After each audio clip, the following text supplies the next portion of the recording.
Hello, welcome back from lunch. Hope you had a nice one. I would like to ask you to take your seats as soon as you can, and we will be starting with the program. And Jan Sovak will be speaking about examples of paleontology interpretation. So, Mr. Sovak. Hello, hello. Did you have a good lunch? My name is Jan Sovak. I have worked all my life mostly for media, for the museums, for the film, television. And when I was asked to present my life's experience, I kind of thought, 15 minutes, that's going to be a lot. Um, I came back, as I said, most of my life I spent in USA and Canada. I came back to Czech Republic. No, there we go. Yeah, yeah, we talked about it. So I came back home about 5 years ago because National Museum, as you can see on the screen, asked me if I would participate in a newly renovated inside exhibit and help uh, and help with a presentation the way they wanted. The reason, well, maybe just to start the discussion, I want to kind of prepare you that I'll be jumping from one subject to another because there are too many things. And I just hope that at the end, you might get the message I was kind of, or I'm going to strive for. Um, so when I came to the National Museum in the first time, they had a big discussion which way the newly built exhibits supposed to be. And there was a clan of the old scientists and old bureaucrats and politicians who said, we want to have it the same way it was when this museum was built. The museum was built in 1818, and not this building. This building is 1872, and was opened in 1891. And basically, until 5 years ago, the exhibits were the same. Dusty shelves, the example of the collection on those shelves with a lot of writing, the old type of the museum. That's what some people wanted to have, and there was this new clan, the new people who wanted to have it modern, to want to have it in the sense as a educatement, as we know, education and entertainment together. Um, well, we all know that the people of today are a bit different than 20, 30, 40 years ago. So when we started to build the museum, it's started to shape the problems. And I think that, you all are coming from the geoparks, the beautiful places you all believe in. You want to present it as best as you can. You make it. You want to make it known in the public and get the support, etc., etc. It's a matter of heart, right? Um, uh, I think in a sense you are very close to freelance artists. I know quite a bit of musicians who have written beautiful symphonies.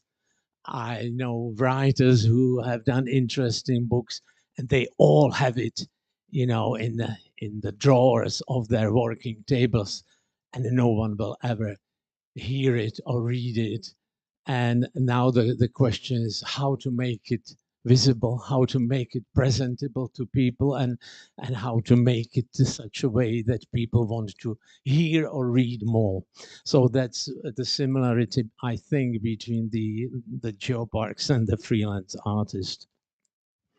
Um, for example, first little problem we had was when we reconstructed the only dinosaur found here in Czech Republic, the Buryanosaurus augustine. Uh, the interesting thing is that what was found about 6 years ago was about this big piece of femur, uh, and that was it. So when they came that they need the reconstruction, we, um, we ran into two lucky things. First, it was a big bone. And in big bone, there are osteocytes in the hollow of the bone. And each osteocytes are kind of different for each group of the animals. So the specialists could recognize this femur belonged to iguanodon in very early stage of evolution. So it was a little bit more primitive than, for example, British iguanodons or even later Belgium iguanodons. However, this group of animals is well known, well studied. Actually, it was one of the first dinosaurs found in England by Gideon Mantel.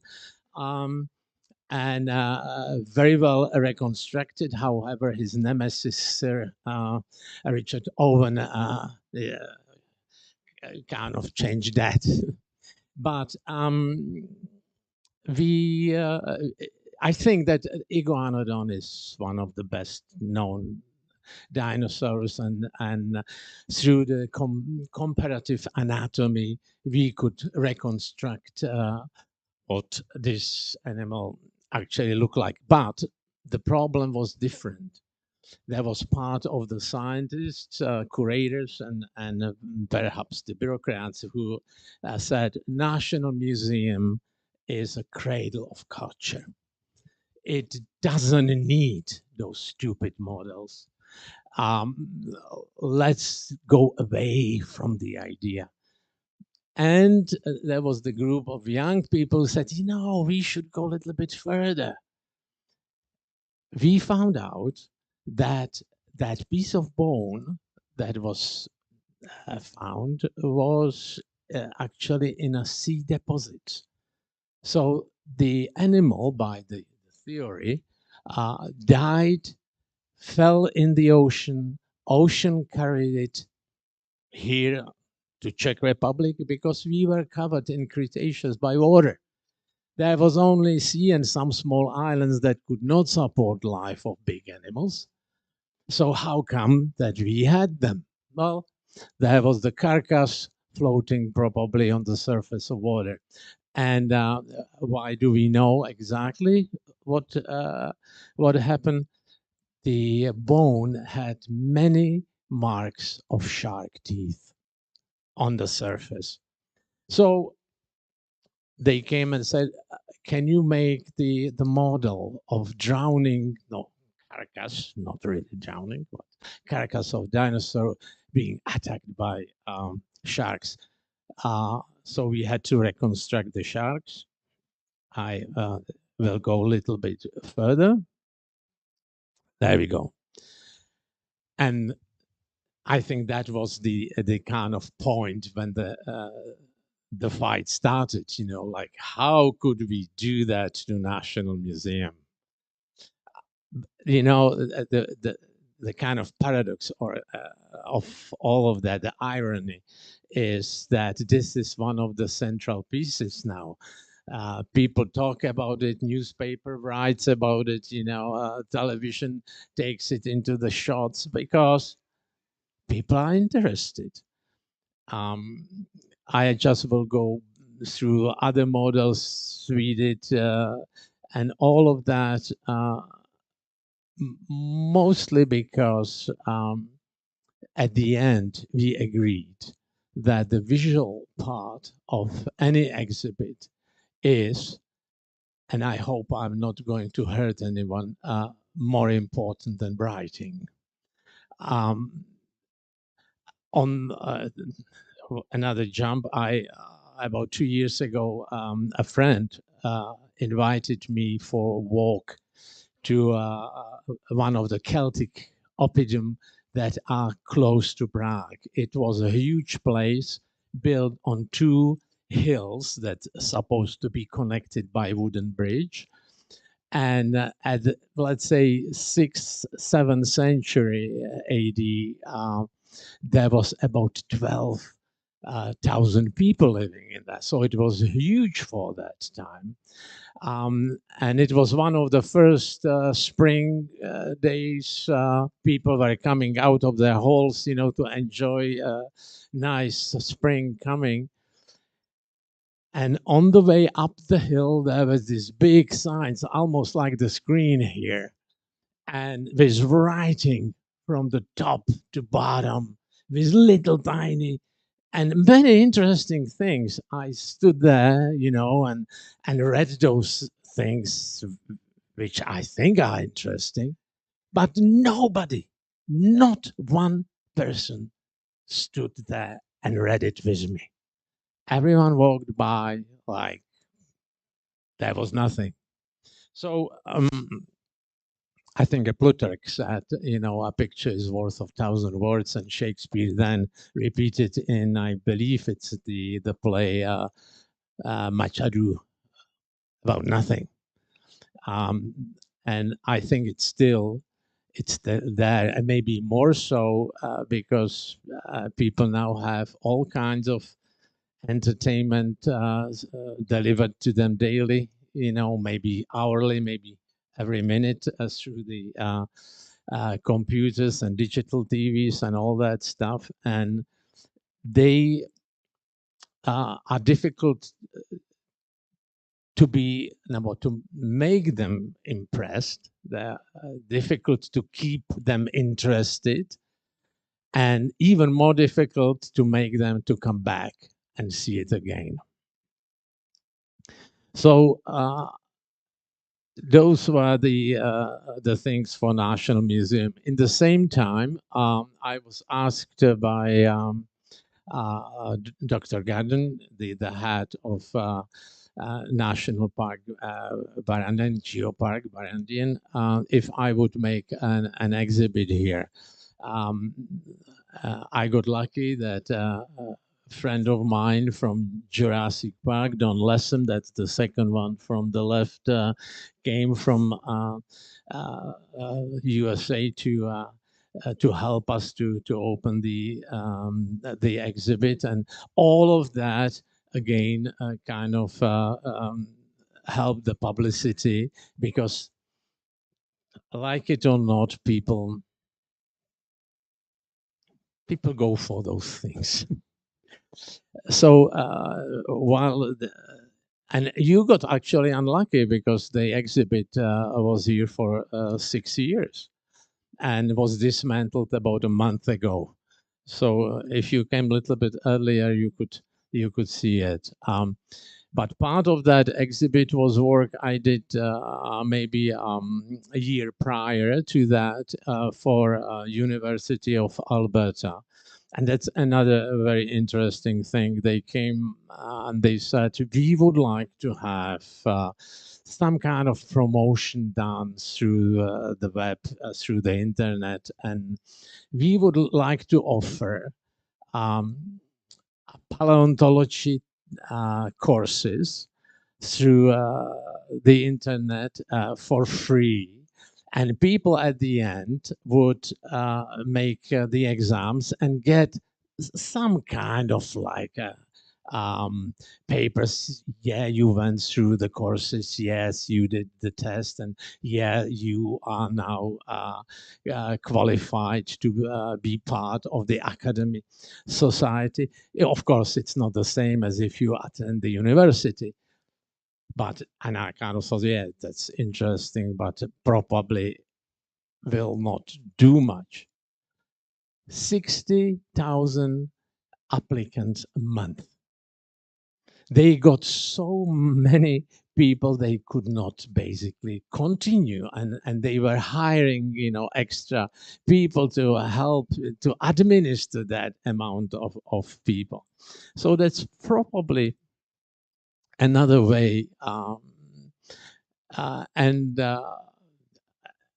I will just repeat what I had, so please don't take it as some kind of self-celebratory action. But they said we were attracted because of the picture. They were saying stories, so they were telling that the life was very interesting. We wanted to know more. So again, the pictures were attracting the attention. Um,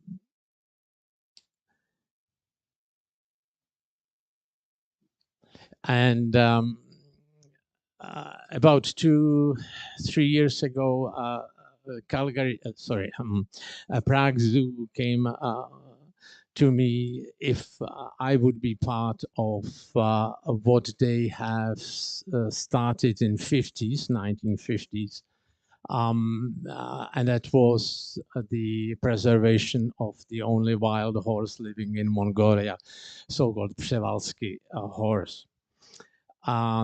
They started a breeding program here in Prague in 1952, I believe, and now it's international thing involving about 16 countries with 16 different herds in 16 different zoos, and they are sending not only the sperms to a bank in Paris, but also the breeding programs that can be controlled now through a computer system, and they every year they send to Prague the young females. Interesting, they are not sending stallions.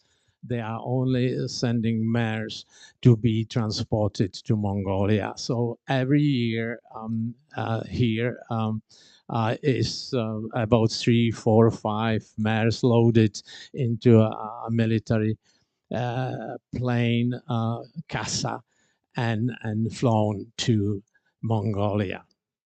I was asked if I could kind of document it through the artistic point of view, all that journey. So at the end, we published something like a sketchbook. Uh, Even the title was, how we give a freedom to wild horse, and it's a sketchbook by artists who accidentally got in that process and documented everything with just a pencil on the piece of paper. And I didn't think much about it, but when we returned back to Prague, and again I was told by the people from zoo, they sold 20,000 of these brochures, of these sketchbooks in one summer. So again, something that was unexpected and even liked by Mongolian government so much that later they published post stamps with the paintings as kind of help to prevent the poaching, of the horses, and kind of make people aware, and which was interesting. That led to another step. They would like to have the same protection for the fossils. they have in their parks, especially the Flaming Hills down south of Gobi. And they came with the idea that every school should have as a school textbooks the writing about the treasure Mongolia has in those fossilized remains of mostly Cretaceous life. Uh, because surprising, no one knows about it in Mongolia. And now the clans from neighborhoods, especially Russia and China, comes with drones looking for the fossils that are on the surface, and then flying with small helicopters to cut the heads, especially of the theropods with the teeth, and if they can sell it to in a black market to private collectors, fine. If they cannot, they chop the teeth from the skulls and sell it individually for $10,000 a piece and making money that way. I was told that. Every year they lose tens and tens of these fossils to these gangs. Um, so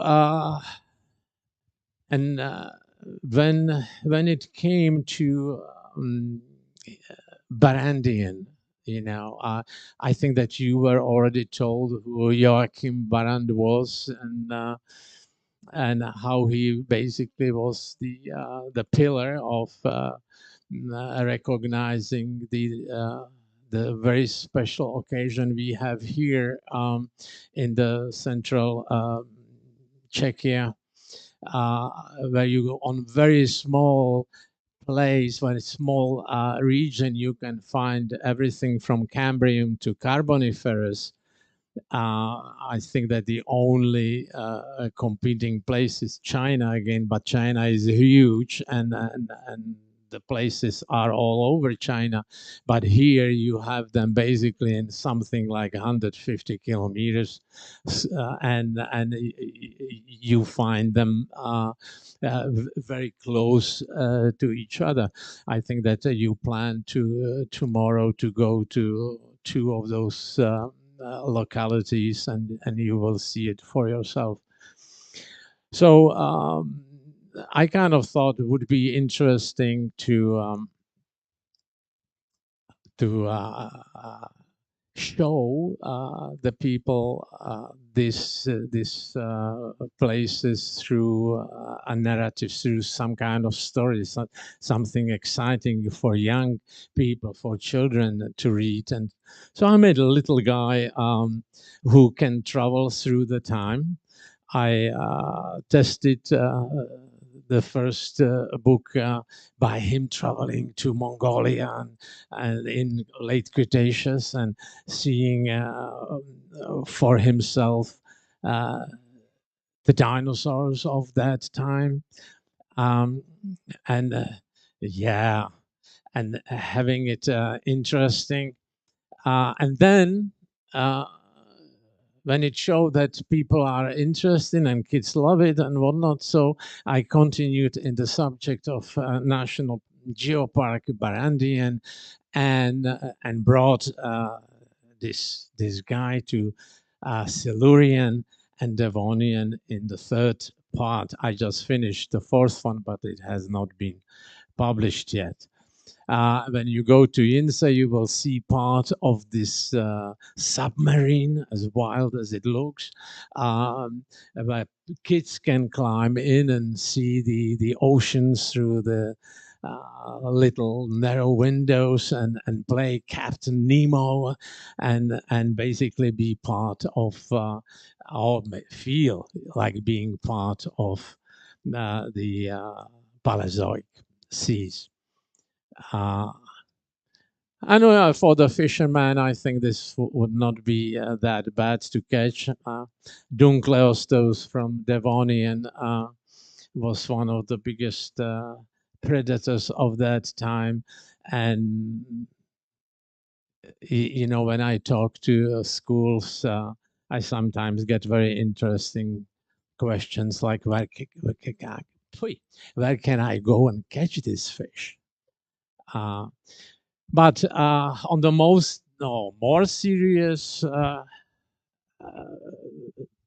there is also the scientific part, and you will see it again tomorrow, with all scientists that are involved in studying these parts. Here in Czechia, I made these big paintings depicting their idea how it was here in Cambrian, uh, Silurian, Ordovician,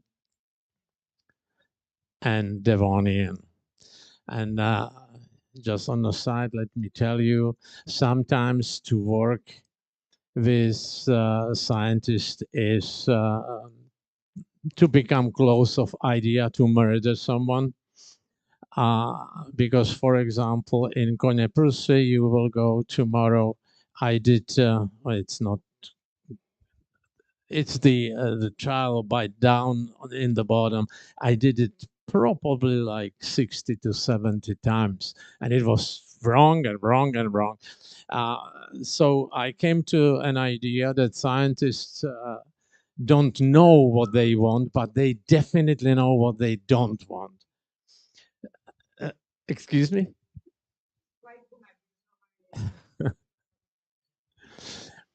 So I think I'm running out of time. I hope that in such a short time I could show you some possible ways how to visualize your lands and your ideas and whatnot. I'm sure that you already knew about it, and you already were thinking about it. It's just maybe a little bit more work, but at the end, I believe it's worth it. Thank you for your attention, and I wish you a very nice day for the rest of stay here in Czech Republic, and also I wish you a wonderful future with your wonderful projects. Thank you.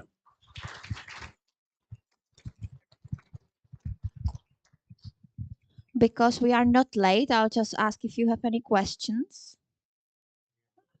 Oh, no, we are not. So now I would ask Mr. Rack to get his presentation. Thank you very much for yours. And we will continue, and maybe we will stay on schedule.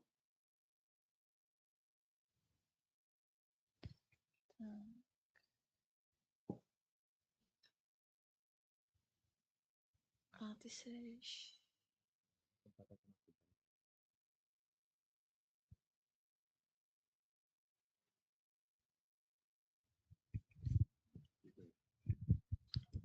Ladies and gentlemen, let me introduce you one part of education program of National Geopark Barandian.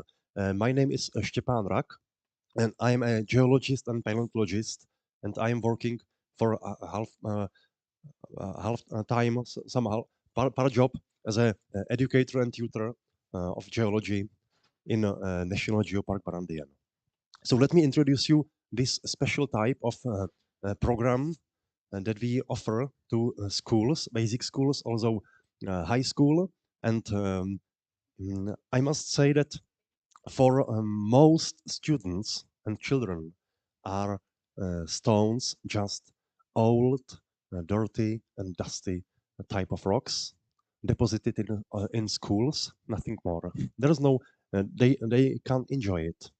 So it was some mission, it was some challenge for me to change it. So I will try to show you how I did it and how hope I in the future make it in many schools like this. As Honza told us about dinosaurs, dinosaurs are symbol of a Mesozoic era, and in Czech Republic, unfortunately, there are just two two fragments of dinosaurs. Honza told about one femur of dinosaurs. It was herbivorous iguanodon, and the second one is an isolated tooth found in Moravia.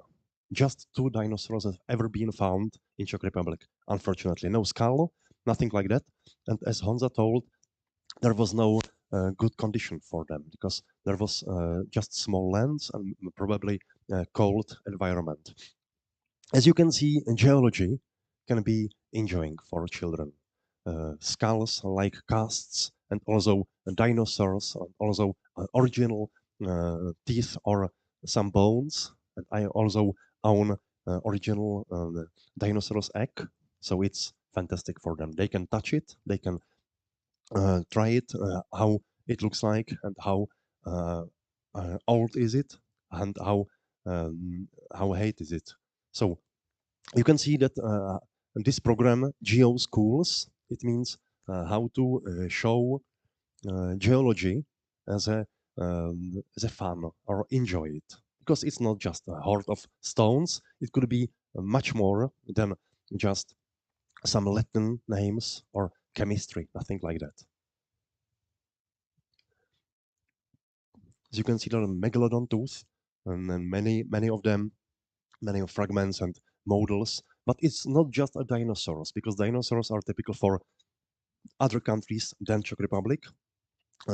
As dinosaurs means a symbol of prehistory in United States. In Czech Republic, there's a trilobite, of course, because it's Paleozoic era. It's some symbol, it's some type of marriage, something like that. So uh, if I visited a few schools in Příbram or vicinity, I showed them fossils from these hills, from Brdy or from Koněprusy era, and they could touch it and they can try how it looks like. If it's just fragments, I can show them also pictures, also from Honza's books. And because for me, it's not just stones, it's petrified stories. And my mission is, or my some this type of work is to try to interpret and translate it from old stones to modern language, something like that.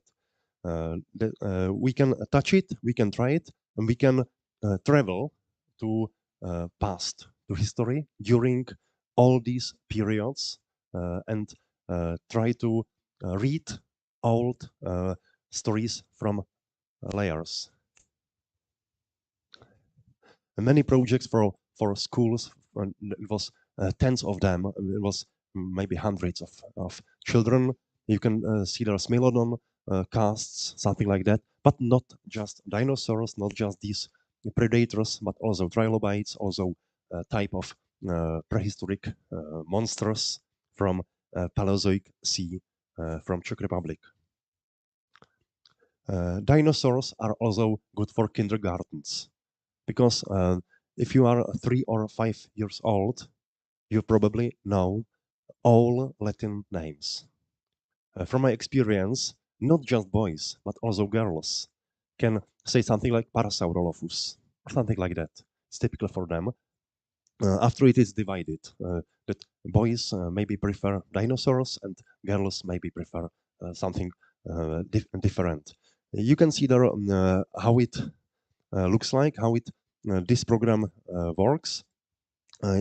It's some circle or semicircle of children, and they can touch all of it. I can borrow them. It's these professional casts, and they can imagine how it looked like. It's just something claw of Therizinosaurus. It's this one, or you can see there a spine of Stegosaurus, this brown one, and many other of them. But it's just one part of geo schools, because geo schools is not just mean it's just it's not just at school, but also it can be on some terrain, some field trips, and also it could be located in a metro, in this subway, in a Prague Center, because many of these columns, many of these halls are decorated by maybe 100 of stones, not just marmor, of course, but also limestones. And as I told you before, I'm a paleontologist, and I also used to be teacher of geology at high school for 7 years. So I'm a paleontologist, but many, maybe tens of them, many students before me mapped and studied stones, but just based on petrography, just based on type of marmors and type of granites. But I was probably the first who was focused on paleontology in Prague subway. So you can see there some ammonites and straight shell of cephalopod.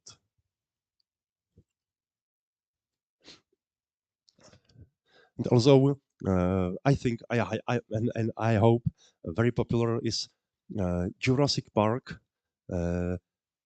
seen by a paleontologist, because you know it's some fairy. It's full of fantasy, full of American filmmakers. It's just horrible lizards, but nothing like feathers, small dinosaurs. So during these programs in Project GeoSchools, I'm trying to show them that it's very differences between these films and true, of course. So as I previously said something about dusty hoards of stones, is this one. It's a typical type of old school collection of rocks, minerals, and fossils. It's also my part of job to make an order on it, called, write their specific exact names of these stones, of these rocks, of these fossils, and if it's possible, to add their locality. As you can see, order of this large collection took me about 8 hours, but it's just one class. It was 3 classes of this size. So you can compare how maybe it was thousands of stones, but many of them are really jewels, all from old collection, maybe from more than 100 years ago. Nice trilobites, nice petrified wood, and nice ammonites from all around the world, not just from Czech Republic. Old boxes and old shelters, also dusty ones, with it's totally mess, without any chance to for education. Because if there is no teacher of geology, if it's not his hobby or her hobby, there's just mess and dusty stones, nothing more.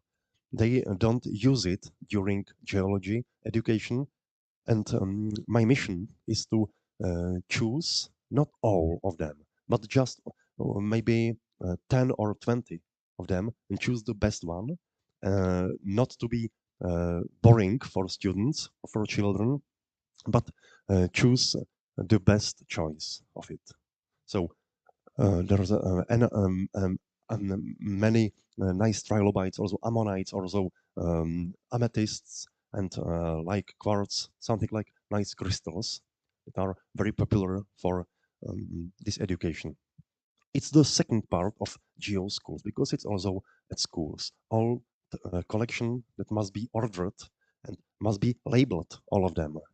And the third part of geoparks, geoschools, it's field trips, or they are field trips. For Geopark Barandian, I organized maybe 100 of them, maybe something like that, many of them. And it's for students, also for public, and it's not just in summer, it's during whole year.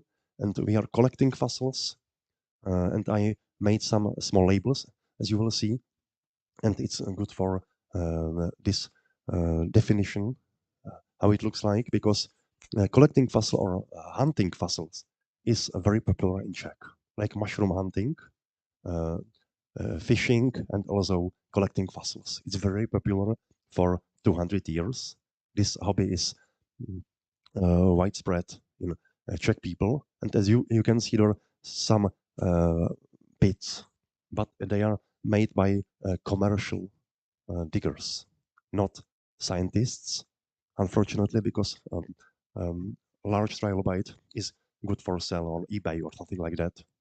But you can find there hundreds of them, maybe fragments, maybe smaller one in debris. You can split it. You can split it by hammers, and you will see which hammer. And after it, as you can see, I got it in my wrist. Some labels for this with these names. It's original found during field trips.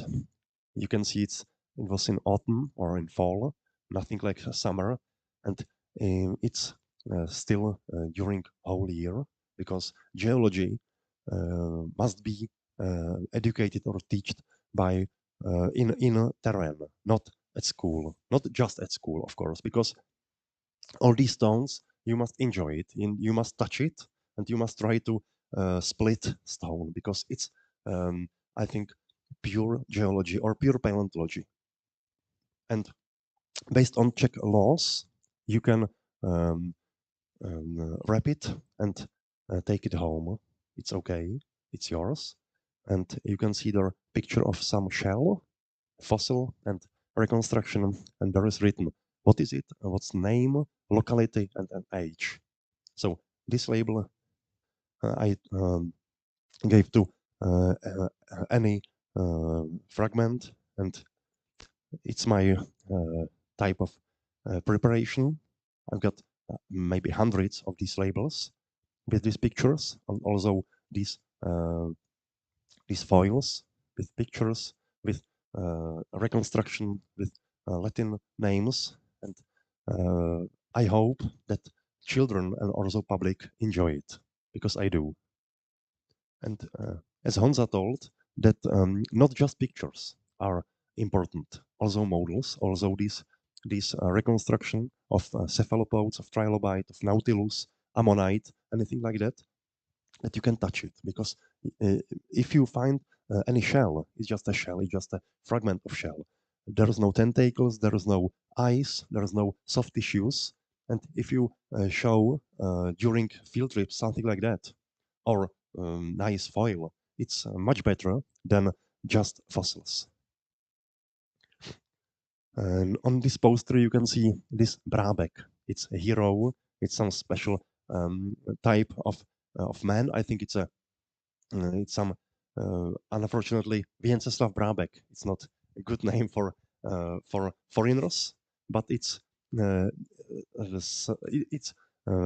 hero from Honza's books. I think 3 or 5 of them, and you can see there this in the forested area. There are some hundreds of localities, and you can find maybe some fragments that without any label.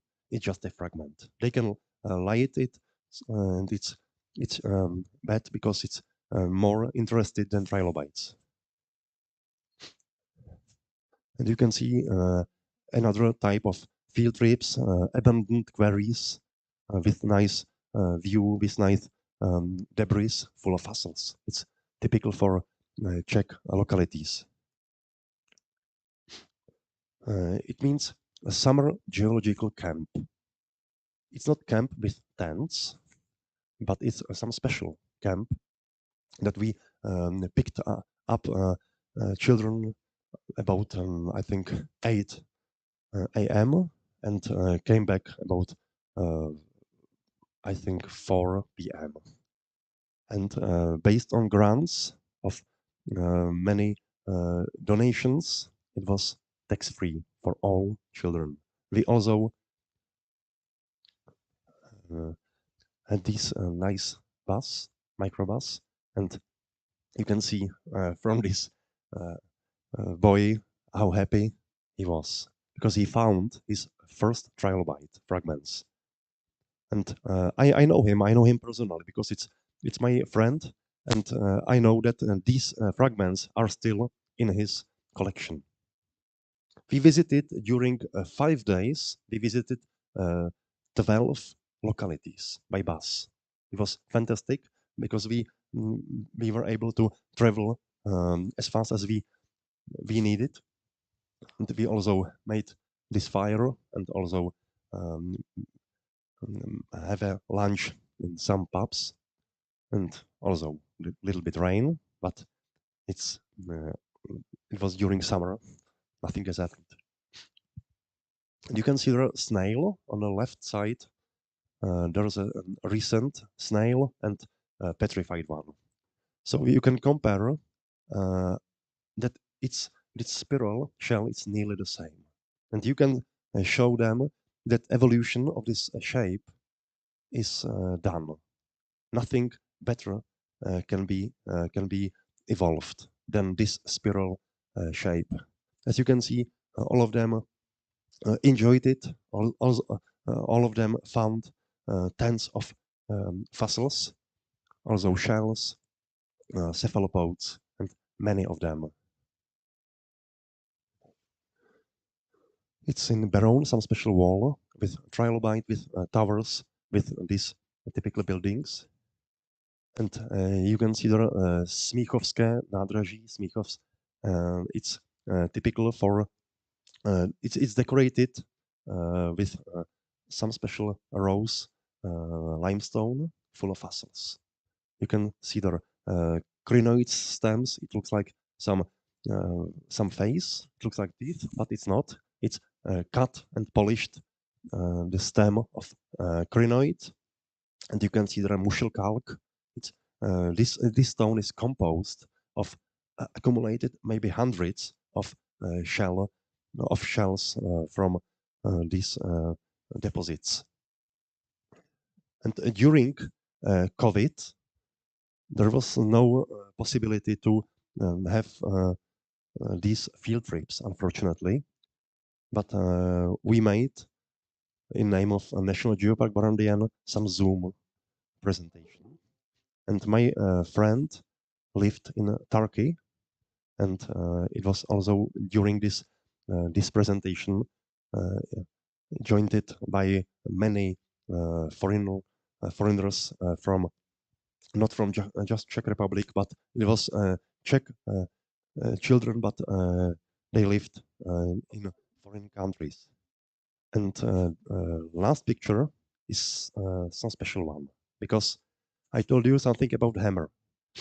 It's not some hammer, maybe you know, because it's original one. I had a kind and superb opportunity to make a design of it, and it was designed and it was created by Czech Zbirovia. It's a very good firm, and it's a special geological hammer with this wood one, but also with trilobite on it. So it's a very useful tool, and this is a product of cooperation with National Geopark Barandiano and Zbirovia firm.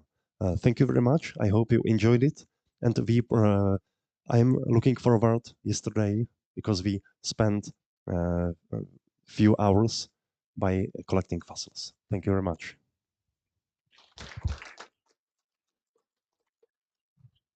Thank you too for your lecture or your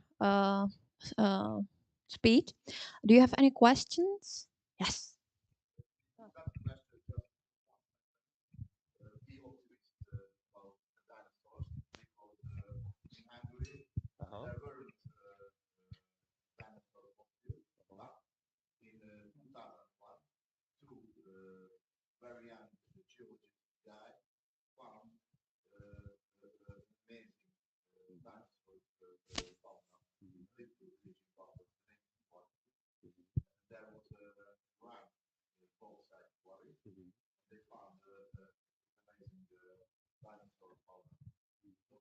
Yeah, thanks. I am pathological optimistic, so I hope in future some maybe amateur collector will discover something like comparable to your locality.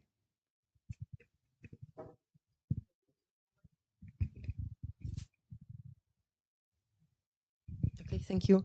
I think it's quite a special occasion also to have Stepan as one of very few geological guides who are really professionals in his specialization, and he is really able to recognize all small fragment of trilobite, you know, which is quite rare because usually our guides are maybe recruited from local groups, you know, and they are of course enthusiastic, but sometimes they lack that real geological background, and this is in Stepan's case it's really perfect, and also he's able to give a lot of drive in his lectures and guidance, which was very good. Also, another comment to Zbirovia, maybe it would be nice to mention that part of Barandian Geopark territory, it was a famous iron producing area, and Zbirovia hammer maybe is the last product it is now producing, or maybe I am not right, but I have never heard. I for a long time I didn't hear about any small company. It was famous especially for the cast iron, which was typical for the beginning of 20th century, and it was really famous in Austro-Hungarian monarchy. And this geological hammer is maybe the last product of this region. So it was important, you know, to make this special act to restore it a bit. Thank you.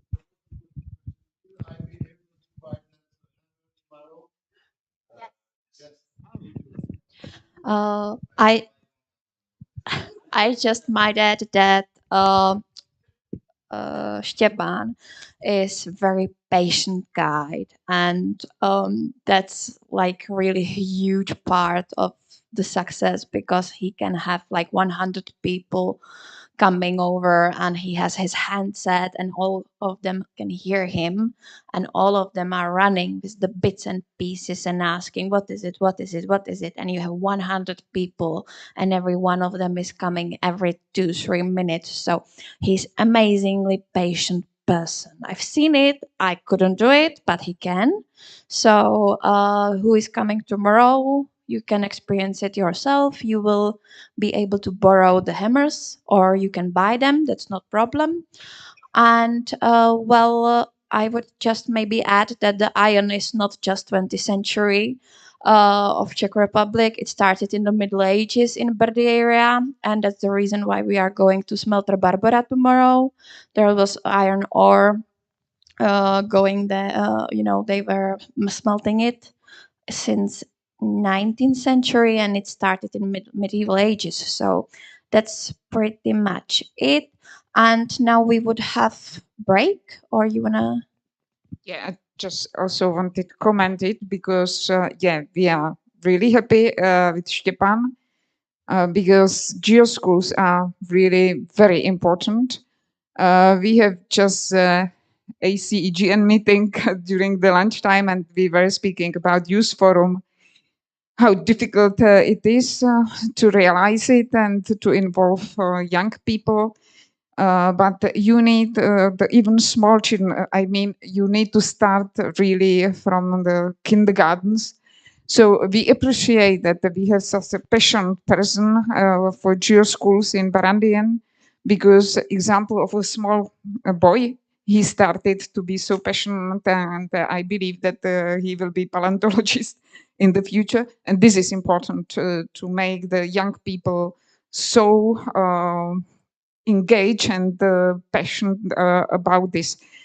On the other hand, of course, you can imagine that there is kind of collision with the nature protection.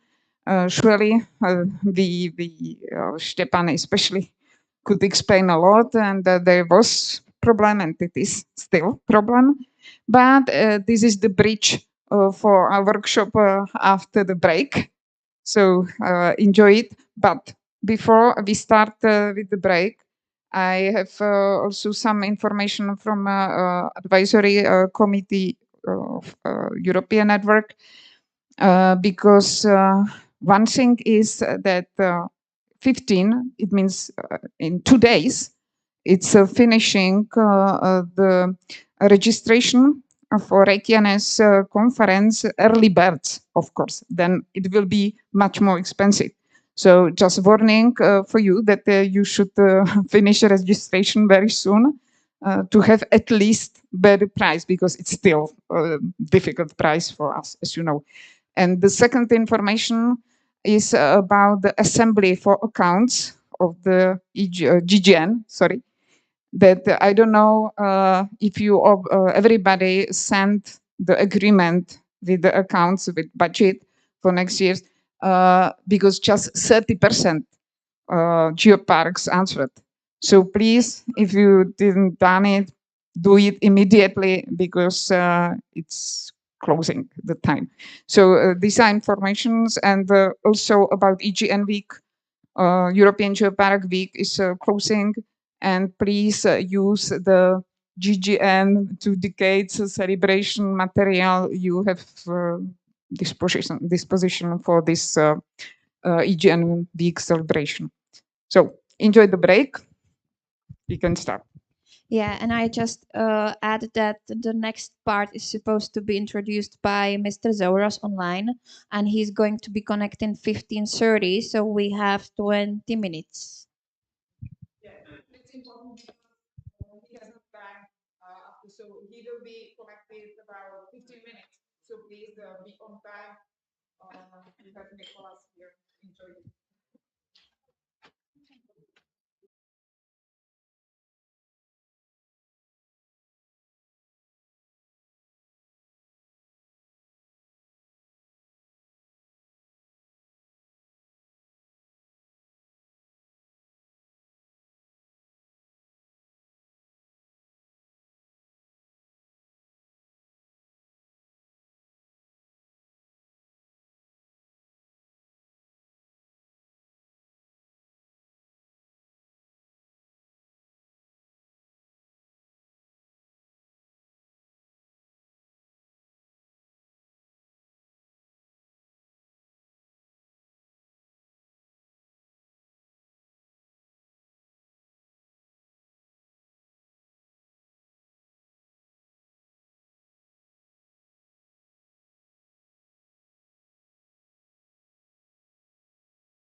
seats, please.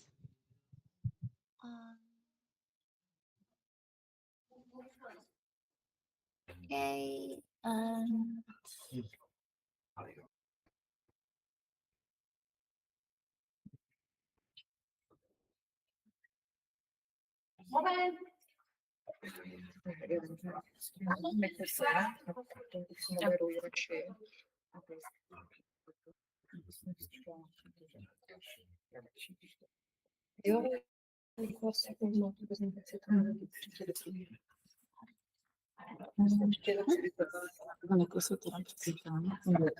Jo, jak chceš. Tady to bude fungovat. So, hello Nicholas, can you hear us?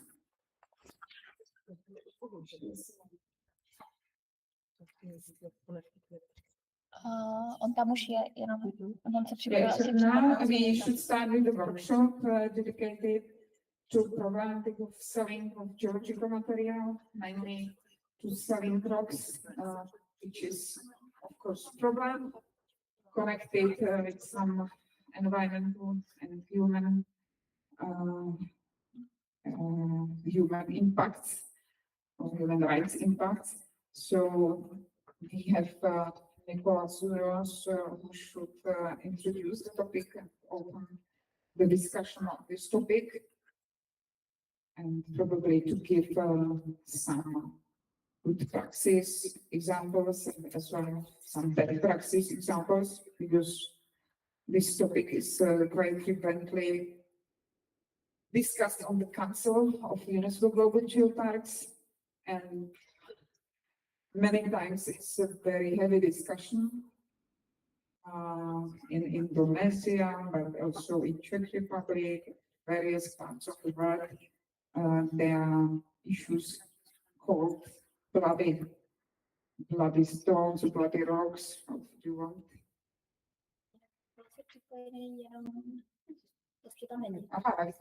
So Nicholas, are you ready to start with the opening of the workshop? Yes, of course. We can see you. So hello, can you start opening the workshop, please? Yes. Thank you very much. It's a great honor and pleasure to be once again with you and to discuss with you this very, very important topic dealing with heritage management, and especially dealing with the approach of geological objects, the geological heritage objects, which is a big issue and is an issue that we have discussed widely in the UNESCO Global Geoparks. I will try to make a small introduction on this subject. Unfortunately, I'm not with you because direct exchange on this matter is very important. I will try to say a few things regarding the reasons why geoparks have gone to a specific point of view, which is the guide for our activities on this matter, dealing with geological heritage object management, and also dealing with the shops that exist in different European countries and in other parts of the world. First of all, I have to remind that our approach on heritage objects has been changed through time. I have to tell you that in the previous centuries, many big natural history museums have been built collecting items of natural history from all over the world. Nowadays, the approach towards this collection has changed. And in different parts of the world, there is strong idea in presenting this heritage locally and not permit the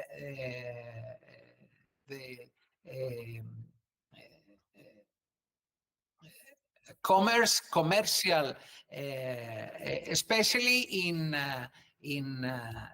species that are endangered. And we have several animals and plants that are endangered due to the human activities. And this has changed the approach on the big collections.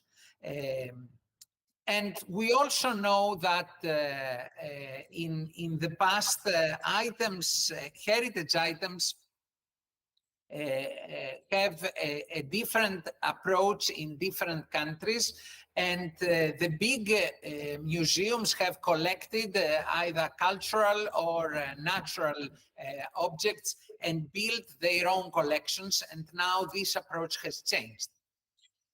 For us, Earth heritage for the Geopark world is extremely important, and we need to have a new ethics in our approach to different elements of geological heritage. Never mind in which country these elements exist. Never mind if we are developed or developing countries, because we all know that there is a big effort to extract and sell objects of developing countries in the developed countries.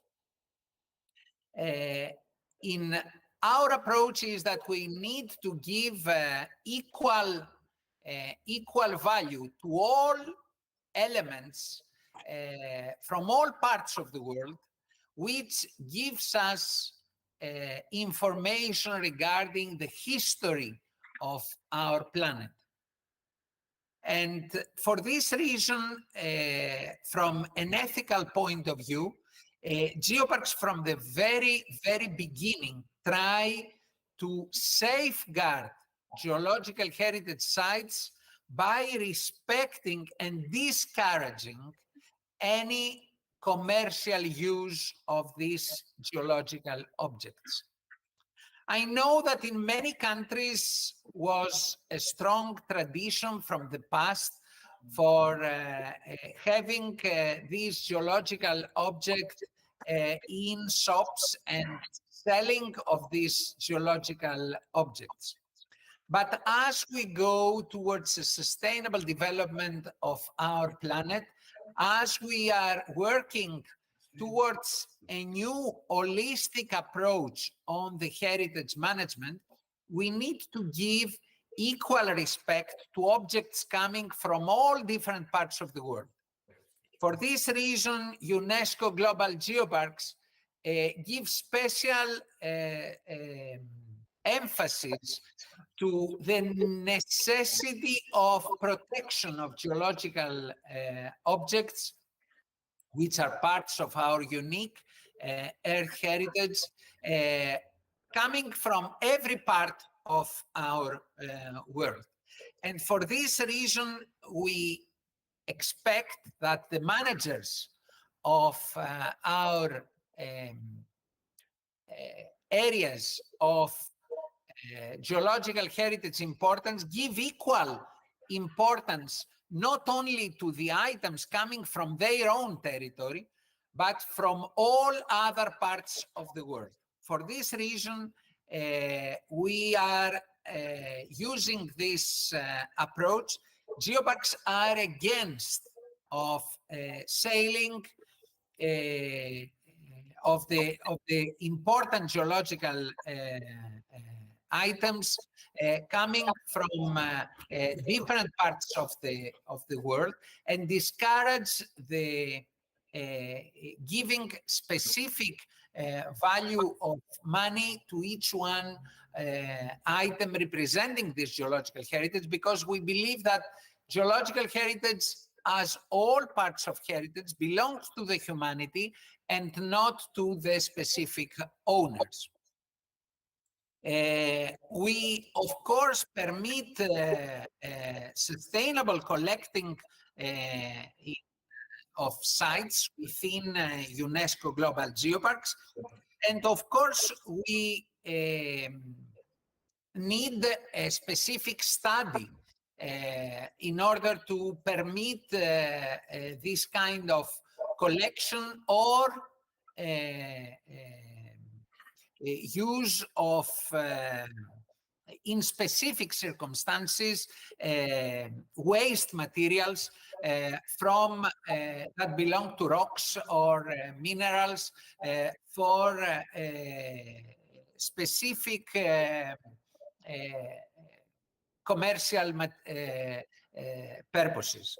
But in general, we believe that the trade of geological heritage objects in reality lead to the destruction of geological heritage sites which have unique value, international value, which are not already protected by UNESCO or are not yet protected by national legislation. And we need to protect these sites for the generations to come. We know that I can give you examples, for example, from my own geopark. A few decades before, it was free to come and select fossil wood from Lesbos. And this led to the destruction of very important geological heritage sites, which are superficial. When we started the management of our geopark, it was very often to see people coming to collect these fossils. And in order to safeguard this heritage, a special law was issued by the Greek government to declare this fossil site as a protected natural monument. But this legislation came at the time that all the superficial sites were almost destroyed. So we have to dig, we have to do some scientific research in order to find again fossils and create nowadays geopark where visitors can and scientists can study the fossils, visitors can enjoy these fossils, and students can participate in educational activities in these fossil sites. On the other hand, we have bad examples where areas with important fossils have completely destroyed, and the fossils are now not anymore existing in historic locations where important collections have been created in the past due to this uncontrolled activity of illegal digging and collecting of these fossils. As we want to conserve the geological heritage sites, even in areas where not yet the national authorities or UNESCO has issued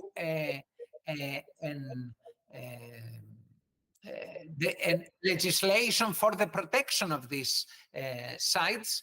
We discourage this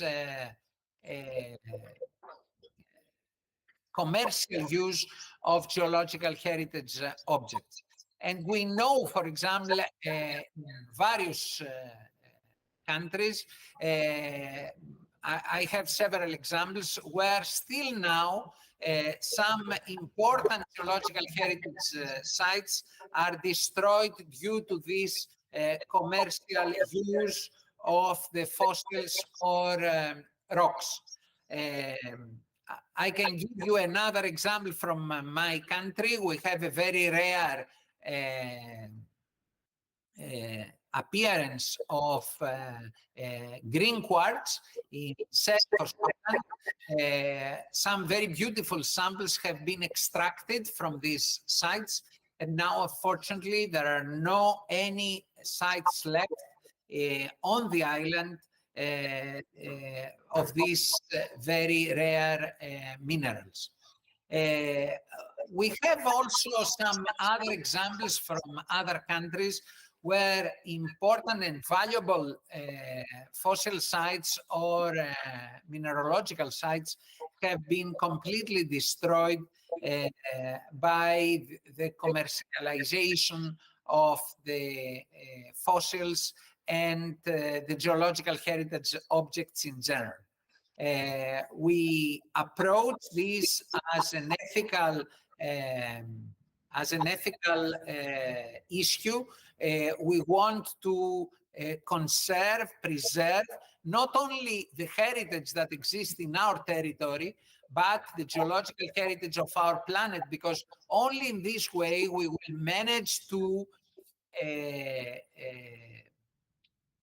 tell the complete story of the history of the Earth, all the variations in this very rich history, which in 99% has been destroyed due to the geological processes, and only a few parts of this heritage has been preserved till now in order to give us the opportunity to study and understand the history of our planet and the complicated geological processes that form our geological environment. For this reason, geoparks feel that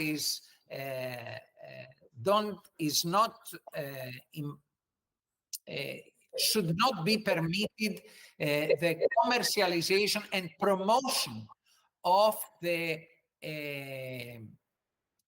selling of geological objects, especially in the areas which are dedicated to the protection of geological heritage.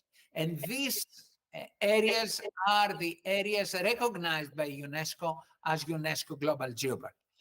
I think the declaration, the statutes, the program is very, very clear about that.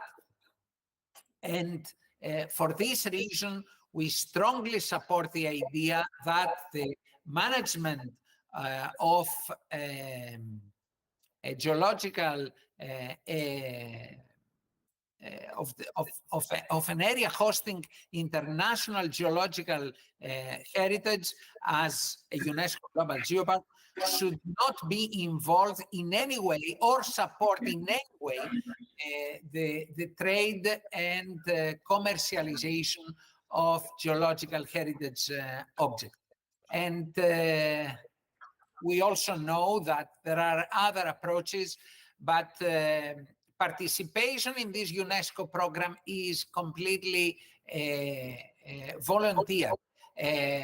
The participants of this program sign to respect this declaration of UNESCO, which wants the geological heritage existing in different parts of the world to be celebrated by the local people, to remain in these areas and not be extracted and used in other parts of the world, but celebrated in their own territory, protected, and be used for science, for education, for tourism, for the benefit of the local communities who will lose this very important treasure if these elements are extracted from their areas and in order to be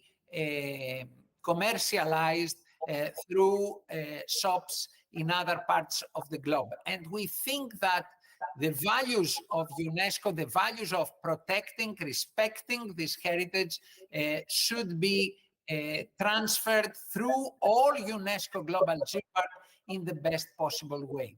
So this is my introductory comment for this workshop. I hope that it was possible from my small introduction to clarify the position of geoparks in this element of why we are against commercialization of geological heritage, because geological heritage is an issue which has universal value and belongs to the communities in its different part of the world. So thank you so much for your attention. Thank you, Nicholas. It was quite clear and understandable. There are some questions also, so please, Veronica, can you ask? Okay, hello, good afternoon, Nicholas. My name is Veronika Štedera. I'm from the Czech Jericho survey, and I will continue with this topic after you leave us. My question is, where are you putting the boundary or the limit between normal mining and use of any geological heritage material? Because this is a crucial point for many, not only geoparks, but in many areas. Between mining and just, mining of any material, in fact, either ores or just decoration stones or mining of just dimension stones. First of all, geoparks are not against mining and not against the marble industry, etc. But we are talking about specific elements like fossils, like precious stones, specific mineralogical samples, which generally are extracted from countries like Morocco, Brazil, and other parts of the world, and are sold in shops in all Europe, in North America, in different parts of the globe. We think that in this way, we encourage the destruction of outstanding geological heritage sites in Morocco, in Brazil, in other parts of the world, which are not yet protected under legislation. The same happened in Europe, in different other countries in the past, but now as the environmental policy makes steps forward, there are specific legislation to protect these geological heritage elements. We think that as we're talking about universal values, geoparks should be aware that there are should not participate in the destruction of important geological sites that exist in other parts of the world. You cannot say that I am protecting my own geological heritage, participating in the destruction of the geological heritage in other countries, like in Africa or in Latin America, that they are not so well developed, these protection heritage schemes. So it's important to, of course, we are not against mining or quarrying of stones which are used for building or for other reasons.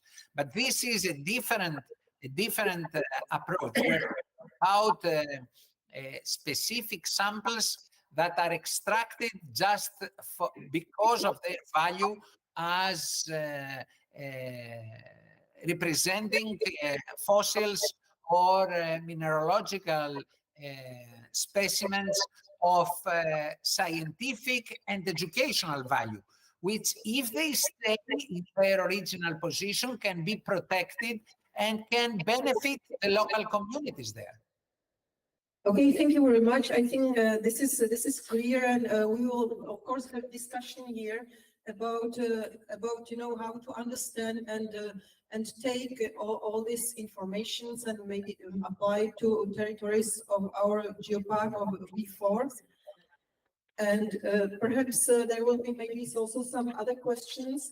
Just for me, I would like to maybe tell you that this is the V4 council's representatives, and we will have discussion about that. And of course, it will be interesting for us maybe to have a bit more specific limits between what is of a special value, of it's not of a special value, which can be used for teaching for kids, for example, what is already complicated. And this is just to open this discussion in our company here. Okay, thank you very much. So we will maybe talk about this also later. Okay, thank you. Thank you, Nicolas. And maybe to be clear, the specific problem is the rock shops, because this is exactly what Nicolas told, that these stones, precious stones, are commercialized just because of their value. So this is what we are speaking about as a main example of the problematic practice. Anybody has a question?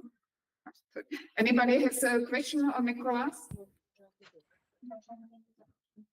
He's not any longer. Yes. Okay. Okay, so in fact, we will just continue. There is a presentation in your list. Yeah, this one. Just to continue what we just have heard about the protection. I believe that each geopark represented here will have its own comments. So we have some pitfalls. We mentioned some of them already before, but now we reduce them to those who are in some relation to this issue, to this topic. So for example, how to preserve some sites with some geological heritage important materials, to restrict some activities or research, or and it might lead to kill these localities completely, to have just dead and forested and vegetated places, or to open it to a point and have some vital localities which can show something, which of course also mean that there is some plan for the care for these localities. It sometimes could be also very difficult for the geopark teams to make sure that these localities could always open and show something.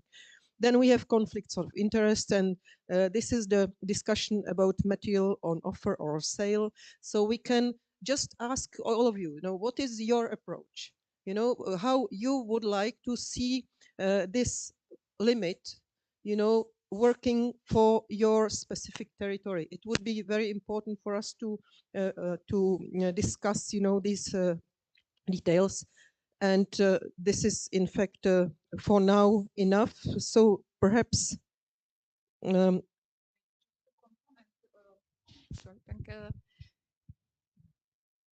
for the start, maybe we should focus on your sites, on your geoparks, to have your reflection of this problematic, because I'm quite a long member of the EGN and GGN, and I remember well, I don't know if some of you remember Kamptal Geopark. Somebody? Kamptal in Austria. Yeah, in Austria. Johannes, very nice person, a very good friend of Guy. It's just very close to Czech Republic, of course. So they were evaluators of our Bohemian Paradise from Kamptal. They had amethyst. They mined amethyst. They have an interpretation center just on the mine. And they commercialized, of course, the amethyst issues, or souvenirs, let's say. And about, I think, quarter of the souvenirs in the shop were from amethyst they mine. And I don't want to prolong the story, but after 1 year of discussions about this, they needed to go out from the network because it wasn't acceptable. Because it was for them so important income for the Geopark to survive, they shouldn't cancel the sale.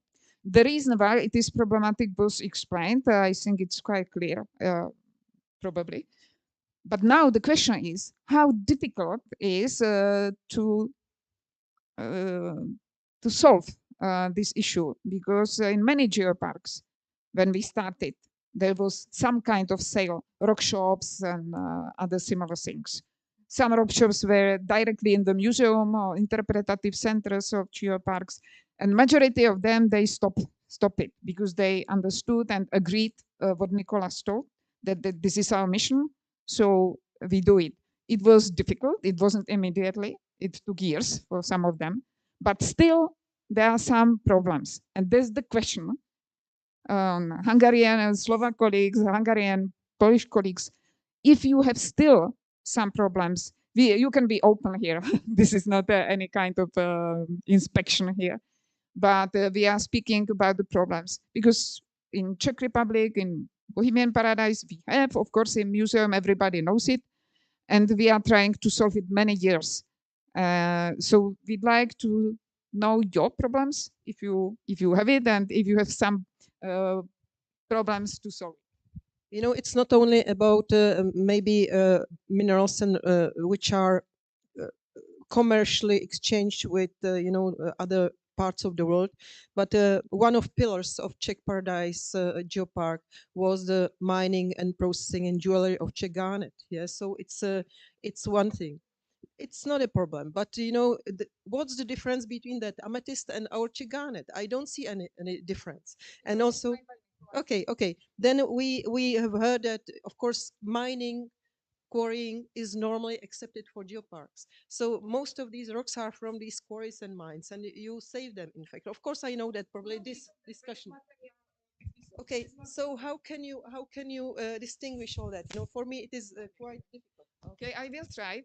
I'm not sure if I will be able to explain it well. But what Nicolas told, usual mines where you extract the material for construction is legal. It's legal, and there is all the procedure for environmental approach to make it with the best sustainable techniques to make the less impact possible on the surroundings and etc. And to keep human rights of the people working in these areas, because everybody use this material. It's not possible to stop it. But the problem is with the minerals and fossils, which we don't need for our survival, for our existence. It is just because the people who made the commerce want to make money. This is not about existence. Now, this is my point of view also. We have this artificial production of many kinds of minerals. And the normal people, normal clients, they nearly can't recognize the difference. If the woman wants to be more beautiful than she is, she can buy some artificial stones and nobody will recognize it. So we are speaking about something which we don't need for our existence, for the buildings, so for houses and so. And it is commercialized just that some people want to be rich. And we want to protect the Latin American, African, and other sides which don't have legislative so developed as we have in, let's say, Europe. But of course, we know that even in Czech Republic, we have problems with Moldavians, for example, and it's illegal, but it's legally commercialized in Český Krumlov, for example. So it is not just about Morocco and Brazil, Congo, Indonesia, and whatever. So the mission is clear. The rock shops are selling materials, fossils and precious stones, which are not necessarily for anybody's existence. No people from Bohemian Paradise, for example, may have profit from this. This is just one rock shop, one person who is behind, let's say, And usual people, they can make profit from waste material, for example, from many mines in Bohemian Paradise. And this is possible to have exception by Council of UNESCO Global Geopark. This is not problematic, this waste material from mines. But we are speaking about, in this case, about one rock shop, which is selling material from Congo, from Brazil, from India, and other parts of the world, which we don't know in which conditions it is mined, which impacts, and how this is destroying the sites. And if we don't have this evidence, we don't want to support it, because we are just support some person who will be maybe rich, but not this Latin American probably. But we need your cases or your reaction or your problems in your geoparks. If you want to share, of course, I understand that it's quite sensitive. Everybody knows it.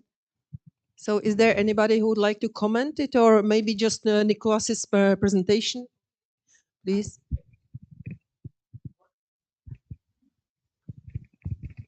I think, Veronica, it was a very apt question that you asked, because the examples presented so far, they are just that clear.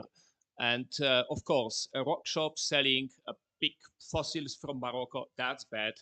A quarry supplying essential raw materials, that no doubt about it. But exactly, what's accepted, what's beyond the limit, and where that limit is. Because I think what we would like to know as people involved in specific geoparks or activities in geoparks is that we do something or promote something or encourage people to do something which would say pass the test when it becomes presented to their visitors and evaluators specifically. You talk about fossils and you talk about minerals, precious stones like that.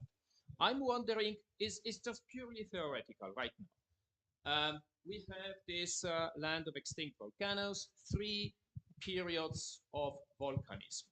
All rocks, I mean, the early Paleozoic, green schist, Permian, rhyolites, and andesites, and Cenozoic basalts, they are very common. They are everywhere. Basalts are mined. The other 2 are not now. They used to be mined in the past, so they are the spoil heaps around the old quarries. Would it be acceptable to produce souvenirs for visitors? Let's 3 specimens of these volcanic rocks from different periods, because they are common rocks, so that the production of such souvenirs at the small scale, I don't think that would ever grow to a large scale, would not diminish the resources. It would be the potential source of income. So you may argue, oh, you want to get rich, which is not well. So is in your opinion, as a member of the council, would that be acceptable, or would that be already beyond the limit? Okay, this is very good question, a very concrete example. Thank you for this.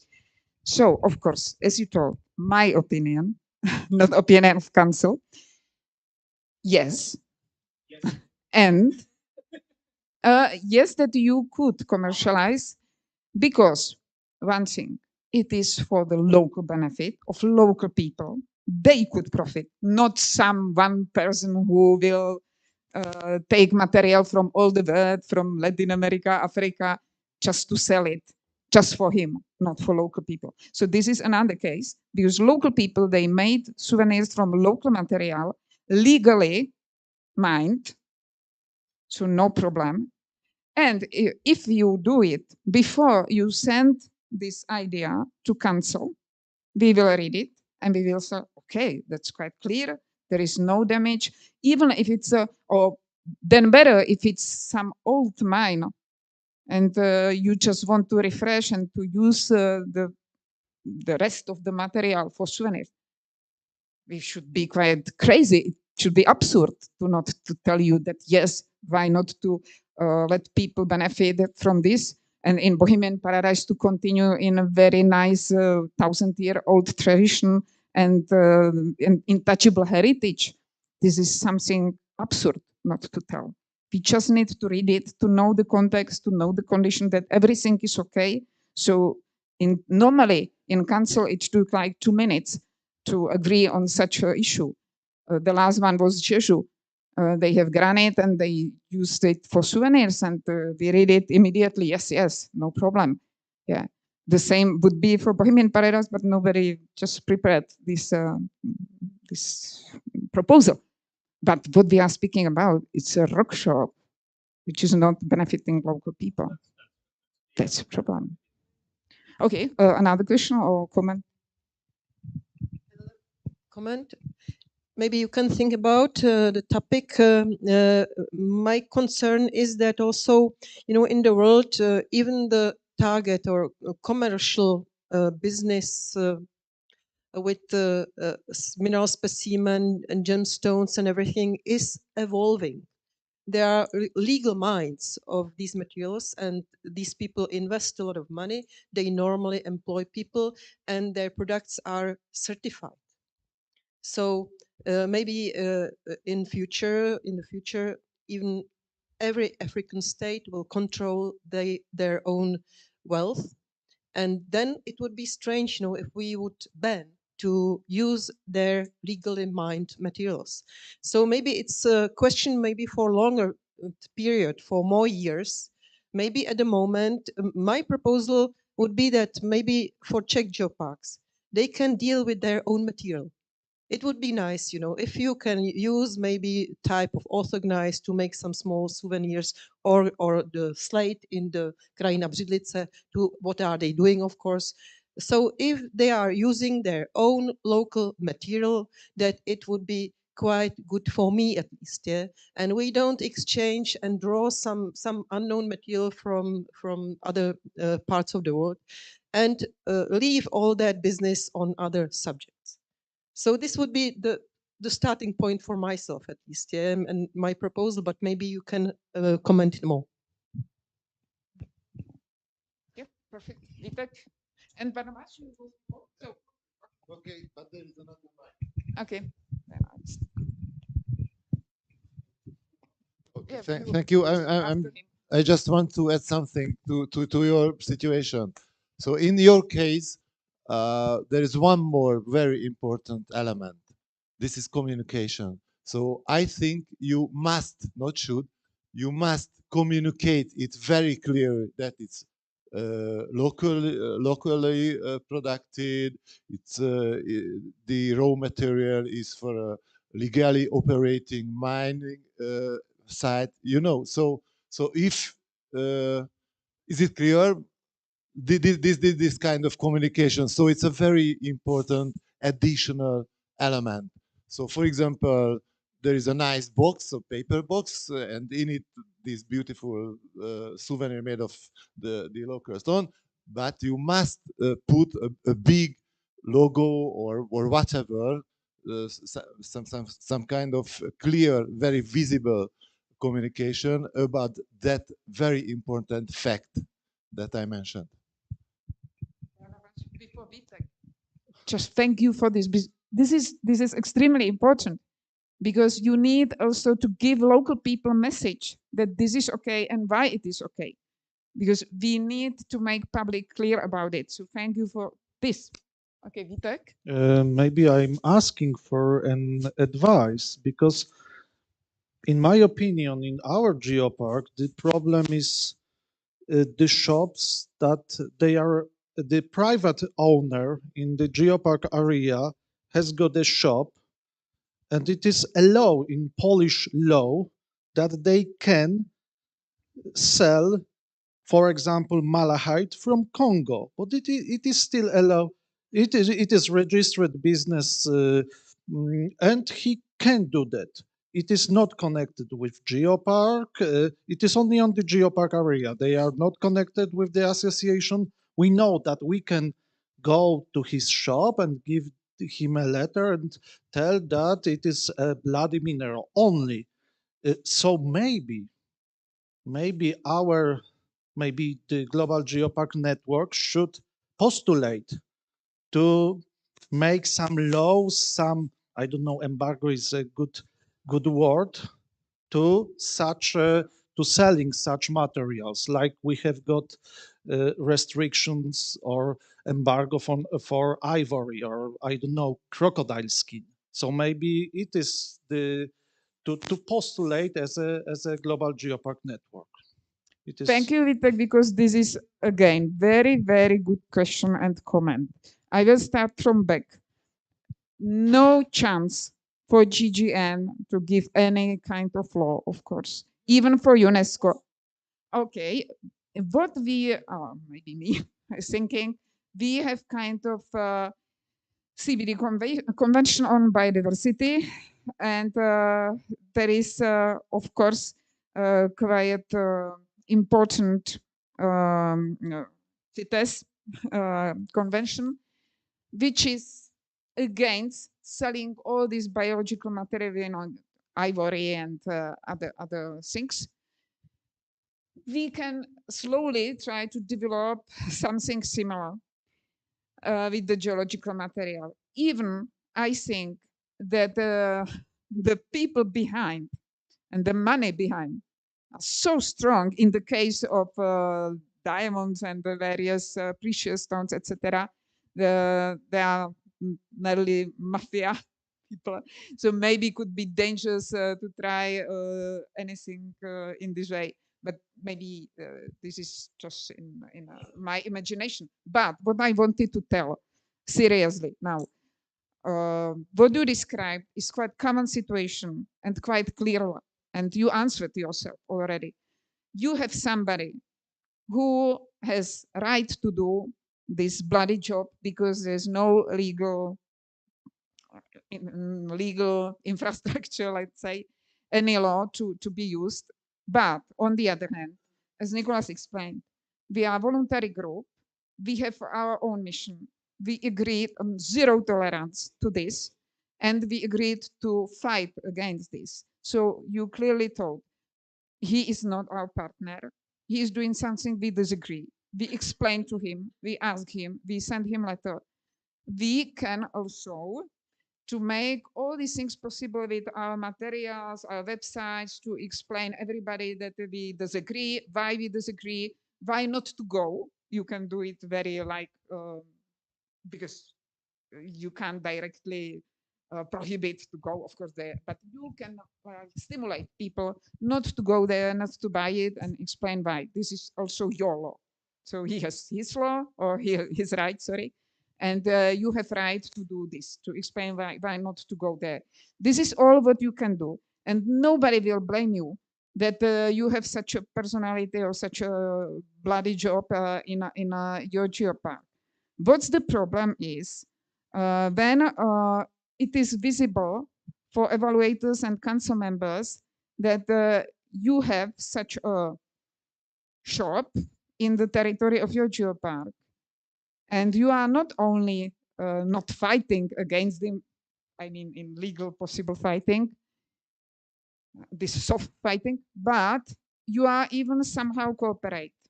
And we are not speaking about de jure cooperation. We are speaking about de facto cooperation. So it does mean you shouldn't have any visible contact, not to sell, not to, sorry, to go with the visitors. For example, it is in the interpretative center, the workshop, which is not yours, the interpretative center, but you go with various visitors and delegation there. It's a real problem, yeah.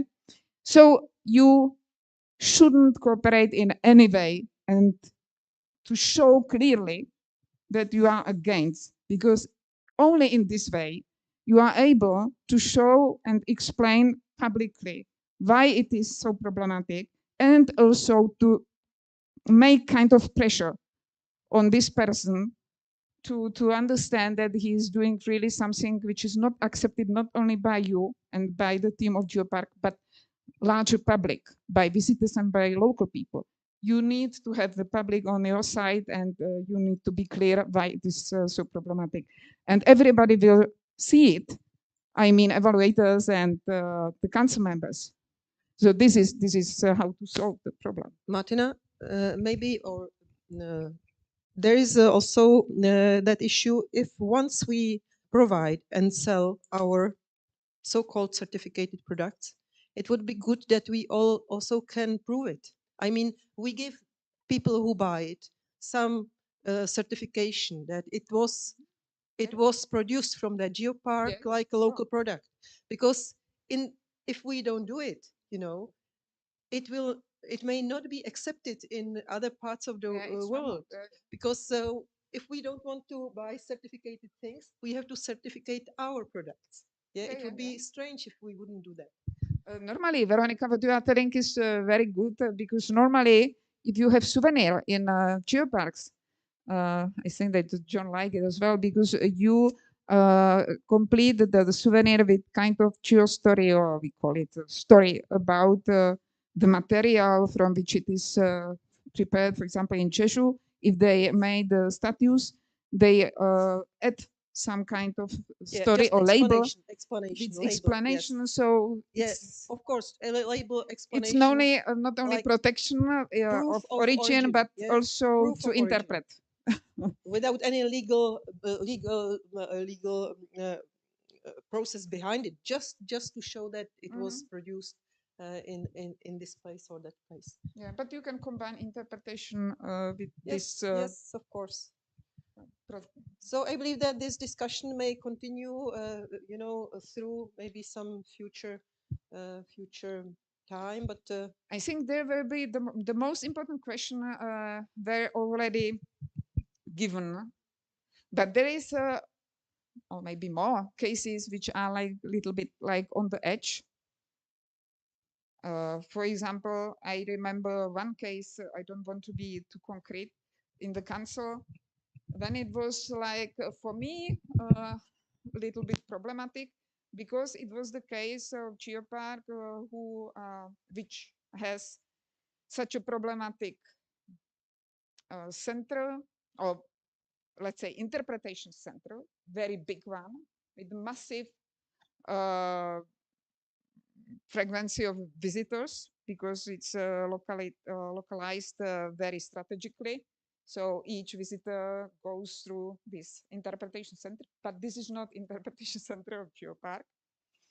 And I think that the municipality has also some possibility to do something with this. But for Geopark itself, it's really impossible to have any influence. And there is a shop inside with rocks, with this problematic material.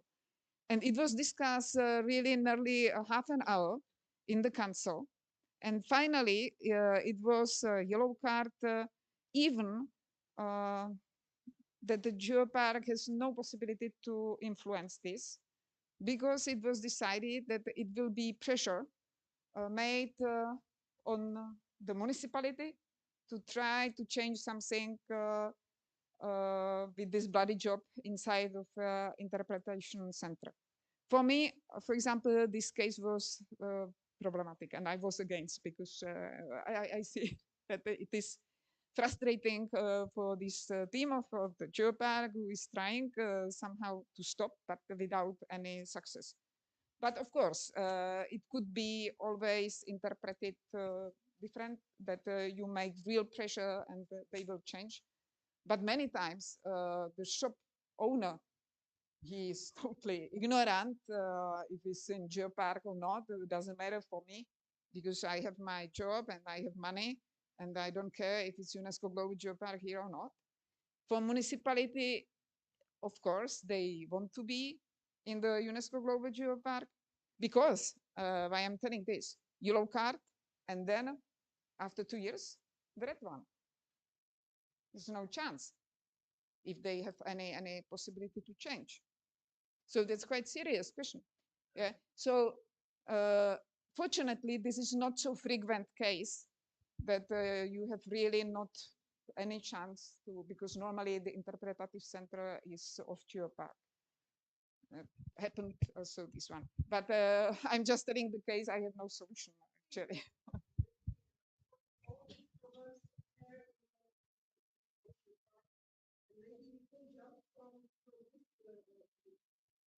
something that connected to this. And it is quite often to be seen in our geoparks, which is Yeah. that our historical buildings are already by the local sector, which is fortunate for that, because the whole area is where to take storage. This is one point which is a bit for me difficult, yeah, because we don't have here from the national Heritage Institute. But they really suffer because they can't find Yeah. the original material to replace all those parts of the walls and the castles. So this is part of the topic for the part, how to deal with that. Then if it would be possible, maybe to open in a very modest way and some special agreement with the legal entity, just small points for local purposes, only for group. Of course, there is no chance to do it quickly, but we could think about it. Also, for Geopark, for some Geopark, it might be difficult to cooperate with some technical agreement on just technical problem, how to clean and protect rocks from weathering, from physical effects. Yeah. Because this would be technical thing, it can bear some money, carry money, it would be perfect for your part to cooperate with university or people, and it would help people. It's all connected, you know, together we were thinking about Shumava and use some new principles, because for me, Geopark is not just a museum, it should be Yeah. should have some visions to what to do with their heritage, what to do with their knowledge, and also develop their knowledge. Yeah. So I think. Sorry. Maybe you can add more similar proposals. Maybe you are something like that. But let's talk to technical universities and start to protect our building material by some new ways. I actually like this bridge very much because I realize that we never combined the topic, which is this one, which is quite not well accepted and problematic and frustrating many people, very sensitive, with the intangible heritage topic. And of course, Nicholas quite clearly told how we want to protect the geological heritage of the planet and why. But on the other hand, we stress always that we are living areas. We are not like with heritage to conserve everything for next generation, but we want to let people develop and benefit and these things. So it is very important what Veronica is telling, to cooperate with universities and the heritage institutes to develop somehow and also to continue in the intangible heritage from previous generations. We in Krajina Břidlice, the slate geopark I told yesterday, they are losing the knowledge to use it. I spoke with one man and he was, you haven't been on symposium of this geopark. It was amazing. This person, living heritage with incredible knowledge of all the possibilities how to use technically the slate on various, it was fantastic. But he told that he has no follower because there is nobody among young people to continue. And these are exactly things which should be solved or supported by Geopark. Geoparks should contribute to this. So we are not here just to stop everything, but we should support. Is it the last thing? No, it's Joe. Yeah, so this is very important. So maybe, I don't know if you have the similar ideas or problems in your geoparks.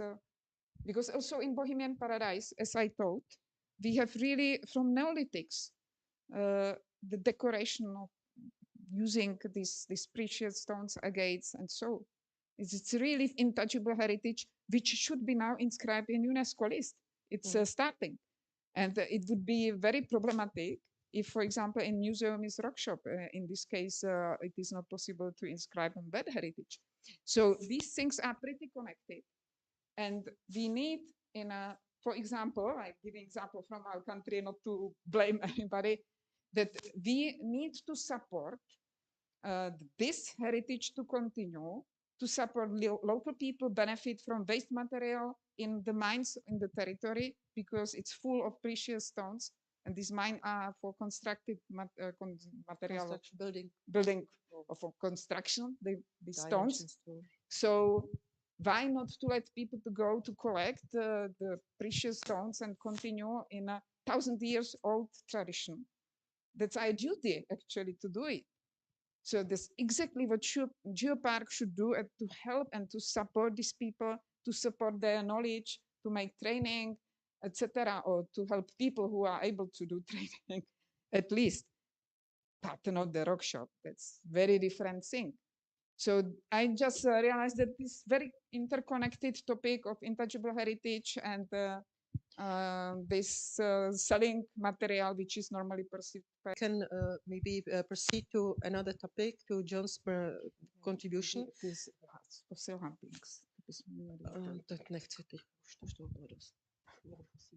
No, just I think that it's a good topic to talk, to think about it, and maybe to also express really some limits, and what was the question, what is accepted, what's beyond, or at least in the recommendation level. Yeah, to have some guidance for that, because it's difficult. Some people think that we mustn't touch any stones and offer anything. Some people think that it's all possible. So we should write it, in a simple way on one sheet. What's acceptable, what is really not good, and what is on some maybe agreement with the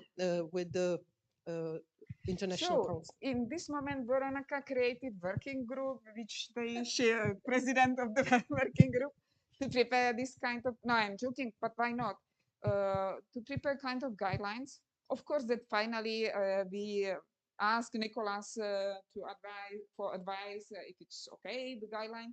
But we can help our region, a specific region, to have more clear about the limits or border, which is problem and which is not problem. If you have any idea for this, to help to move, because when we have the meeting in Poland, we would like already to have first proposal of the guidelines, for example. Do you think it's useful or it's wasting time?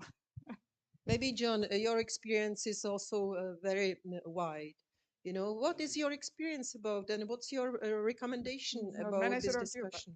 But I'm not a geopark. We have I was going to mention a really interesting situation in Cornwall. No, I don't.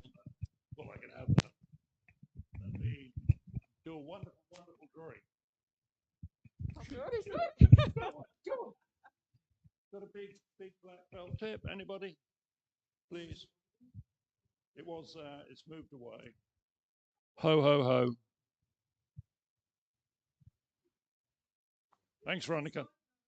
The carrier of the black felt tip. Okay, so education didn't go very well, did it? Oh, let's put this in the middle.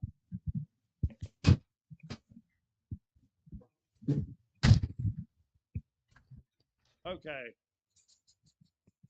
Forget that one. So we have a thing in Cornwall called hedges. Hedges are boundaries between fields. And hedges originally were usually field clearance. So they take the boulders or the stones in the fields and they make hedges in between. Cornwall has special hedges. This is the southwest England, the very bottom where I live. And these are earth banks, which is a standard thing in other places, but they are stone faced. So the This is the pattern. And it's got earth inside. So they are stone bound earth banks. And hey, up at the top, you get all this biology. Wonderful. So they are linear nature reserves, if you like, and they're things. Back in the old days, there were stones that came and they were made in this thing. And hedging was a very skilled thing. And then as the quarries, well, as a geologist, this is the way to find out what the local geology is. Because, now the fields are just grass or whatever are plowed up. There is no stone there anymore. It's all in here. So as a geologist, they were really important. And trying to get the hedgers to see that geologists were really interested in this stuff and it was really important was a big problem. It's just got to the top of the agenda this last year. So the quarries they open little quarries locally if they hadn't got enough stone. So if you wander around Cornwall, you can find what we call borrow pits. So these are little baby quarries which were just producing enough stone for the local hedges. Well, probably that's not allowed anymore. You've got to have a planning permission for quarrying, blah, blah, blah. So we had the situation that they were trucking stone, taking stone from one side of Cornwall 100 miles to somewhere else. So you had these aliens.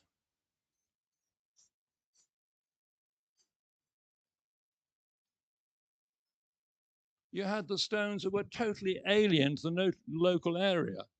Okay? Like putting ET, extraterrestrial in there. So these were ET type hedges. And it really is embarrassing. At one stage, we had the situation that because it was cheaper, they would truck stone. They would take stone from one place 100 miles across Cornwall, and you lose the local distinctiveness. So this local distinctiveness, of course. That came out long distinctiveness. Can I spell it?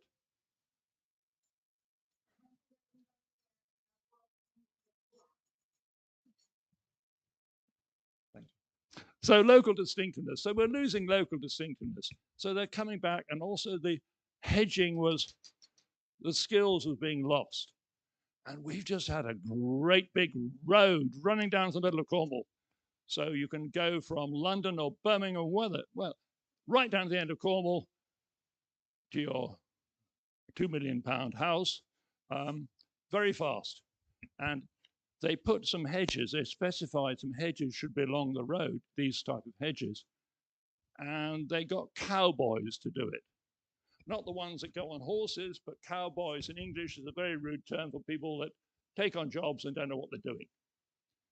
And so as we drove along the roads, these new roads, we could see all these hedges going. They were suffering from bad attack of gravity and they looked terrible. So this actually is a big spur, and they got a third of £1 million to actually train lots of people in hedging to keep it around.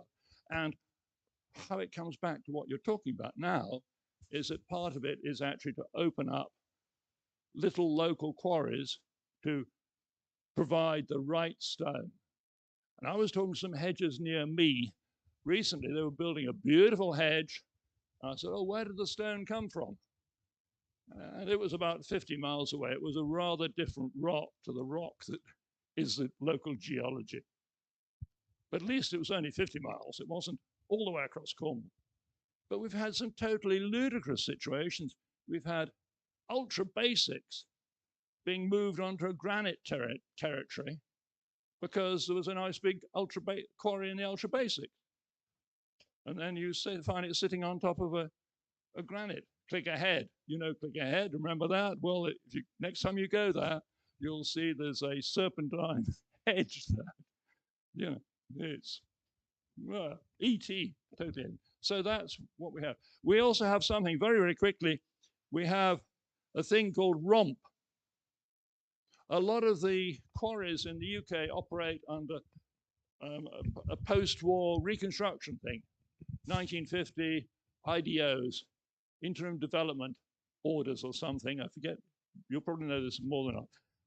And these have been reviewed. Now, they actually made the quarries could go on forever and ever and ever quarrying.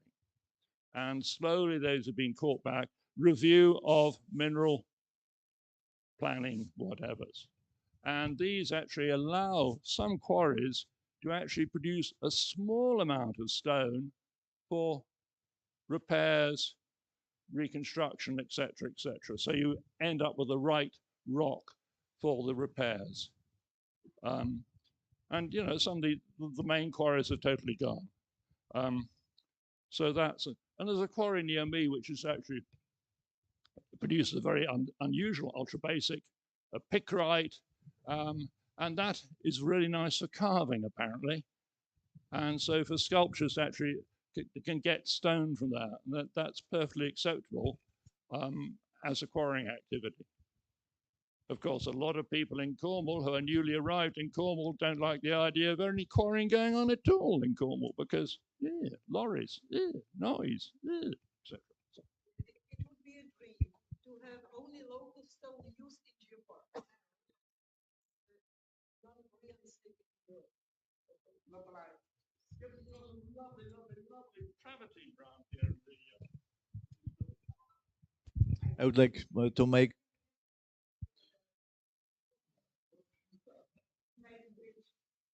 I would like to provide some information from Poland. The first of all, we have to keep respect to the country law. And of course, this is very important if some kind of entertainment is operating in the region. So and has permit to produce any kind of souvenir using sandstone. So we have to we have to keep this respect. And of course, in Poland, in any protected area, in geoheritage, for example, is the site, is the single inanimate object or something like that, we cannot use at all any hammers. As a geologist, so we sacrifice a lot, but we cannot use hammers in these areas. So it's not possible, probably. We cannot imagine that during operating of the National Geopark, we can guide people and allow them to use hammers because it's not possible in any protected areas of the purpose of the geoheritage or even the single object. Like we have a lot of boulders in Poland that has this certificate. And another comment considering the. But maybe one more comment that I think that is important. What was shown on the last slide about the possibility to use the local stone for the purpose of the reconstruction of any kind of buildings of the. So it is the case quite popular in Poland. That is a lot of possibility to use the stone that is of the local in the local protected area.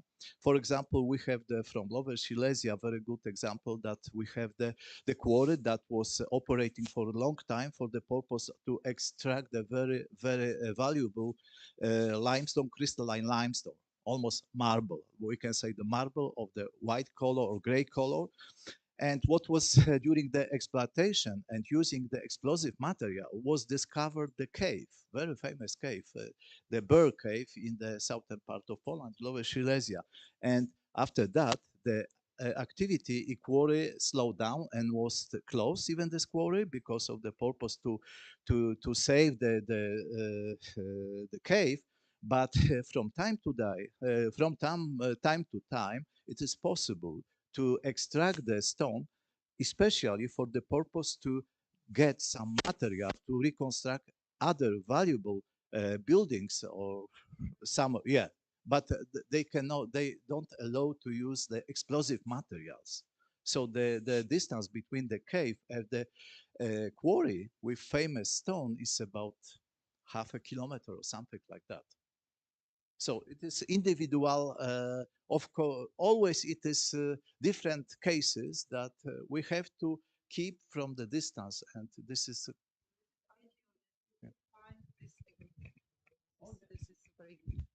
Okay, so maybe, yeah.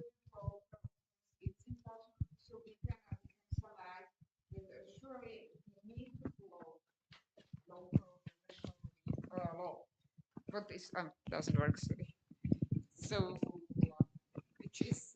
which is legal? It's of course very important. We need to follow the legislation in each country or even local law. But on the other hand, we have something plus because we are voluntarily. We have ethical code explained by president of GGN. But of course, I think that we didn't solve all the problems. We just opened something maybe for next meeting in Poland, and we will try to work, if it's agreed and helpful, on kind of guidelines or cases to make kind of mosaic to find something which is good, which is not good, and comment it, something which could be somehow helpful, surely. Because there are really cases which are not quite clear. I still didn't comment it that, for example, you have legal mining of some material as we have granite in Czech Republic. But still, if it was commented by evaluators because the manager of Geopark visited with evaluators this gallery with this material, and it was commented that it should be consulted by the council, even if it's legal. So that's quite clear that it is problematic, which is very, very sensitive for UNESCO Global Geoparks. So thank you for this topic. Yeah, okay. I thank you for your input in this meeting, and thank you for taking such a big part of it. You were really great. And thank you now, very much for your attention, all of you. Yeah, I'm clapping, but it doesn't work. It's fine. And well, now we will have John McAdam again with geoscience education, and yeah, okay. Right. So, thank you, lovely.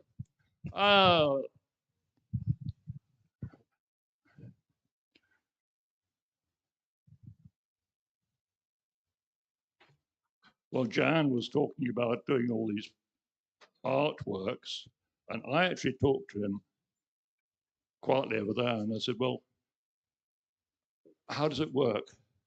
You've been commissioned to do these, you've been paid. So can geoparks pay a reuse fee to use the artwork? Because he would normally own the copyright. And he says, well, occasionally in Japan, they wanted the whole lot, so they paid megabucks, so they owned all the rights to the work. So, but I would suggest that if you want to use any of his brilliant pictures, you say, how much would it cost me to use it on a non-commercial basis? So when I commission an artist, like I showed you before, let me show you a,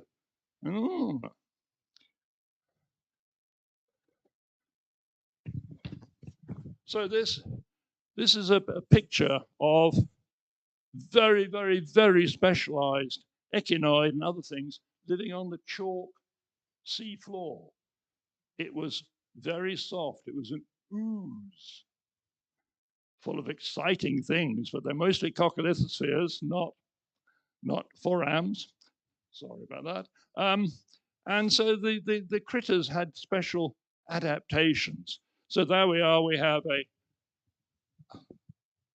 spondylus, we have a bivalve with super long spines. Other things actually colonize dead shells on the seabed. This one was a special echinoid starfish, and that's the most accurate reconstruction of it at the time ever made. because we went to the Natural History Museum, we talked to the, forget his name, Smith, who was the thing, and he was totally helpful, really helpful, brought out these things, and the spines varied all the way along the shell. Okay, so they were different, and all the pictures up to that time they'd been ready. You know, all the spines were the same. So that was actually a thing that was a bit of interpretation, which actually is bringing the scientific knowledge forward. Hey, good. These guys in museums, if you show interest and you're on the back stores, they will spend all day with you. It's wonderful. They're so fascinated. Right, so if people are talking about artworks, may I steal these, please? Add them to, well, I mean, otherwise I'll obviously pay you for them and I'll pay you a reuse fee. There's some bookmarks here if you'd like this. Well, let's do this. Cut out, bookmark. The website isn't mine. This is a lighthouse. This is working with the Trinity House, who make lighthouses, working with them, and they were really helpful. These are Victorian engineering drawings, which we used. Tell you about it later, maybe. This is a chunk of road, a core of a road. It's that way up, because that's the tarmacy bit. And we each use something like 7 tons of aggregate, that's smashed up granite, limestone, whatever, a year. I don't use 7 tons of rock a year. No, but hospitals, airports, all these things, roads, we get to that. And that was one where at the early stage, I put 2 versions of this out and see which one people picked up. I put this one out and I put one which had the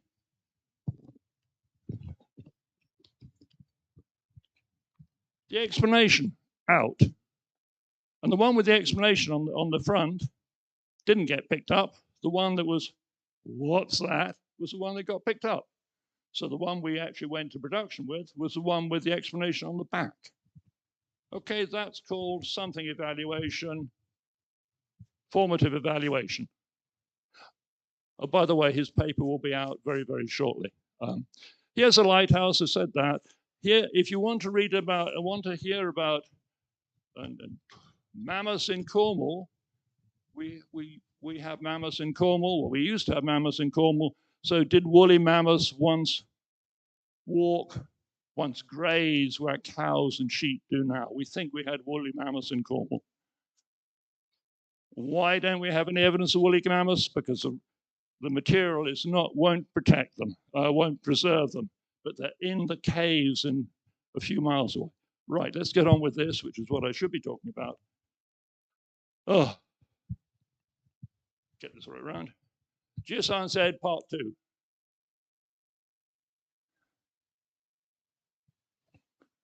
Saw that yesterday, recycled. So it's all very green. So yep, it's foster education and research. So hands-on activity, igneous, sedimentary, metamorphic, that stumps people. So let's start with, is it a rock or not? So at enormous expense, I went scuffling around outside the hotel, and then all other places, and very kindly, Pavla lent me some fossils. So we've got all sorts of goodies in here. We've even got I couldn't find any ore, so I've got a pyrite crystal there. You'll believe it. That's a pyrite crystal. Thank you. Somebody said yes. This is a beer can. Yep, which I've washed out. I came out from the ditch just over there, etc., etc., etc. Mobile phone, a coin, a British coin, 2 bimetallic coin, bit of toothpaste, lock,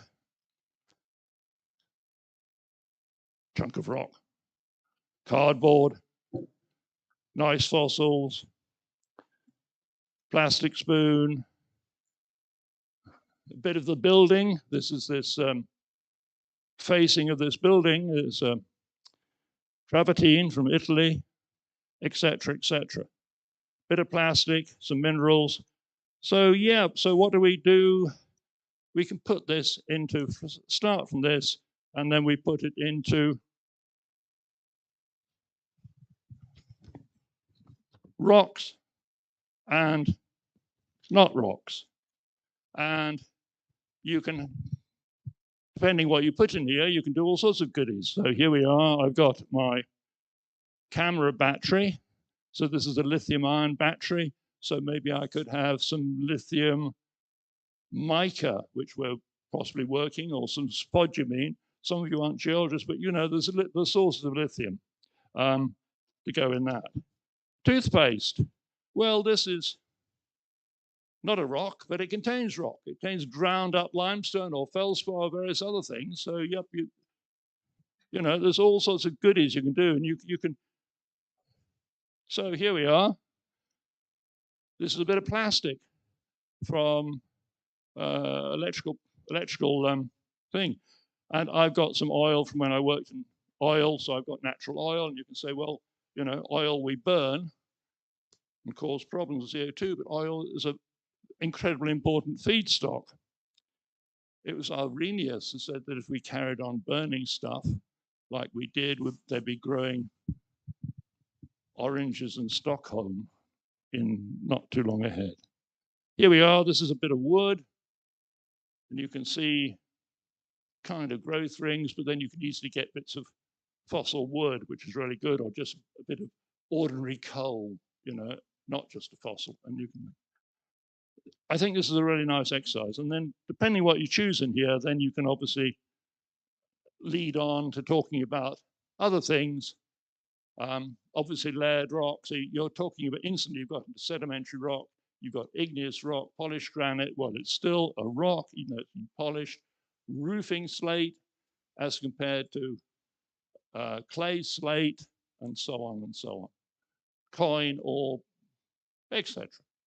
And you can go on, depending how you do it, rock cycle, water cycle, requirement for metals, for the green economy. Everywhere you can see the number of elements that go into one of these. What's the total now? How many known elements are there? 100 and something, but it's, you know, it's over 60 or something elements go into a mobile phone. Another one you can do is the fossil or not.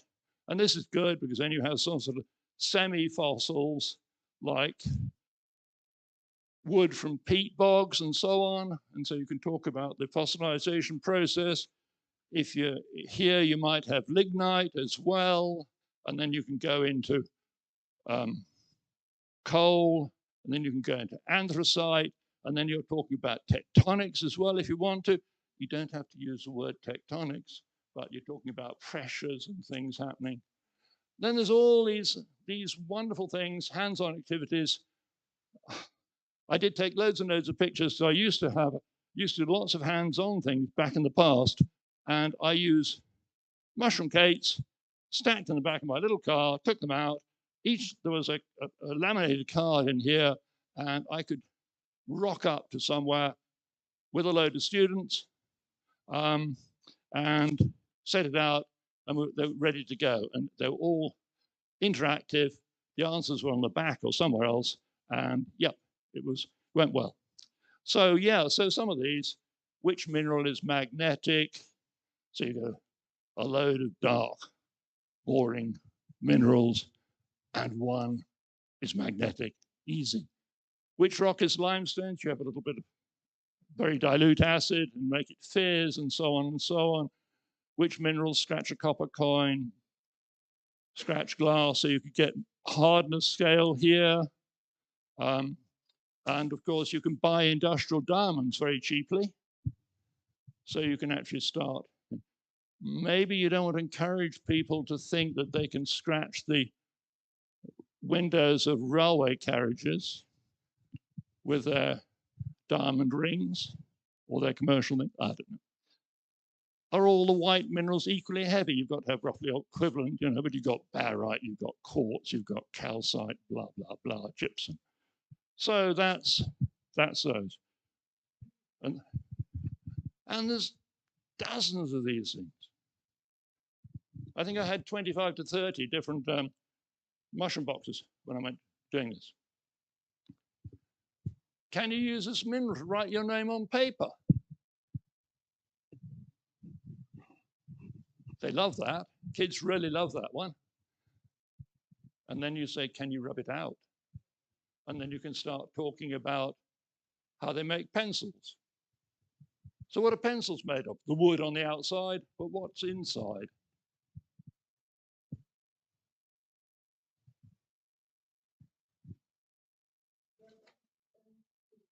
Graphite and wood. Wood is the outside. Graphite's on the inside and clay, absolutely. So the hardness, which goes from something like 6B to 6H, depends on how much clay is mixed in with the graphite and then baked, obviously, together. But if you have just graphite, which is hardness 2, isn't it? It's going to be a 6B or something, and then you can write on paper, and then you can rub it out. Okay. Black streak on the back of a tile, that works well. Ooh, why is there a C there? Sorry about that. I finished this at 2:25 this morning, so. Right, odd man out games, they're great fun. It was a guy in National Museum of Wales that actually I learned these from. So you have a box of things, which one is magnetic? You know, so you have 6 minerals, all these, you can think up there, it's odd man out, and it's one mineral ends up doing it, so whatever. I had a wonderful frightening time once doing one of these. The local radio station said, go up to the Cornwall Geology Museum, they're doing great things up there. So instead of having the normal kind of 30 or so people turning up to something being advertised fairly remotely, we had, well, they stopped counting when they got over 100 because they couldn't afford to have somebody counting, sort of welcoming the people in. And I actually got one of the kids who was age 12. I said, hey, Holly, you've done making plaster casts before. You can run this, can't you? And she did. And then some years later, she was in the front row of Camel School of Mines and my geology group. Oh, and by the way, talking about conservation, we never, ever, the students never, ever took geological hammers with them doing field work when we were in groups.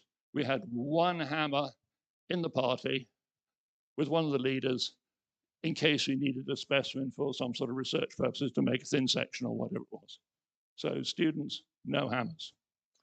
Okay, so what do you do when lots of families come on too many of your activities? This is a really important point, I think. You have a table or tables with paper, scissors, glue, colored pencils, felt tip pens, and people can then make a 3D Jurassic scene with dinosaurs running around, pteranodons up in the sky, appropriate plants and so on. And this works really well. You can have little cutout clouds at the top. So you're basically using, didn't put a picture in, you're basically using a box, any old box, and a bit of glue. And people love this and take it away. Okay? And you can do a carboniferous one, a coal measure one. You can do all the other things. And you have all these sharks or dragonflies or things flying around. You can have a 2D one, you know, a little bit of paper, color it in. There's quite lots of these about. There's, you know, Miocene, there's Jurassic, Cretaceous, there's all these things. And the one from the Bristol Dinosaur Project has on the back side of the coloring sheet a sort of quizzy card with information about all the critters that are in the sea.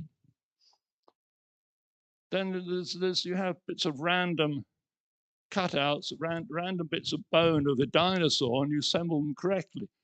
That's always interesting because sometimes these things are, well, they're not evolved. And then you can say that, you know, vertebrates basically have the same body pattern with modification. What I like having is I've got a squirrel in a box. In a bottle, sorry. I mean, it's a long dead squirrel. It's been very well cleaned up. You could have the chicken from the previous Sunday's lunch, if you like, and they could, put it together in the right order, in the right way. Because most of us don't have dinosaur bones, and even the Prague Museum only has one bit of femur from which they've constructed this enormous, beautiful dinosaur. So yeah, you can do this. And of course, the thing about dinosaur bones, if you've got plaster casts, you bury them in sand, and you have this sort of Indiana Jones type stuff or whatever it is. They have to wear hard hats and high-vis jackets. Kids love that. Okay. Yeah, you can reconstruct an avian dinosaur, because a lot of us eat avian dinosaurs Sunday lunch, and a lot of you have been eating avian dinosaurs at the luncheon meal. Panning for fool's gold. The fool's gold's very easy. So I live in Cornwall. It's lots of minerals there, metal minerals. So I've got lots of plastic pans which are used on a vacuum forming machine from a metal pan, and I just make up mix for panning. Okay, so I put in various different crushed up ores, sphalerite, zinc blend, chalcopyrite, copper iron sulfide, pyrite, and then some sort of gangue mineral, that's quartz or something like that. And then you just pan, and the kids very quickly learn that you can actually separate out these things rather easily with a pan. You can even do it with some types of dinner plates. Works quite well if you haven't got the pans. Check out all the plates in your cupboards. Probably not the best china ones, but the other ones, and you can pan with those. Sieving, obviously different grain sizes. That's obviously rarely useful. Picking out microfossils and then identifying. This is a very popular occupation, and they go to get some marine microfossil deposit, something like that. Making plaster casts, well, not much science in that. It's very, very popular. But the interesting thing there is painting them. So how would you paint a trilobite? Because you don't know what color trilobites were. Sorry, they're dead now. What color would you paint a trilobite? Sorry?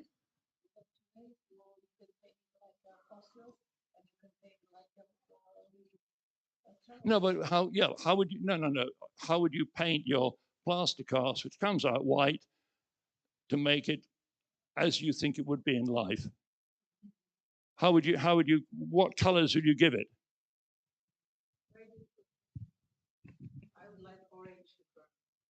Yeah, because if you look at crabs, sometimes they're browny, greeny, and they hide away under rocks, and they come out and grab things.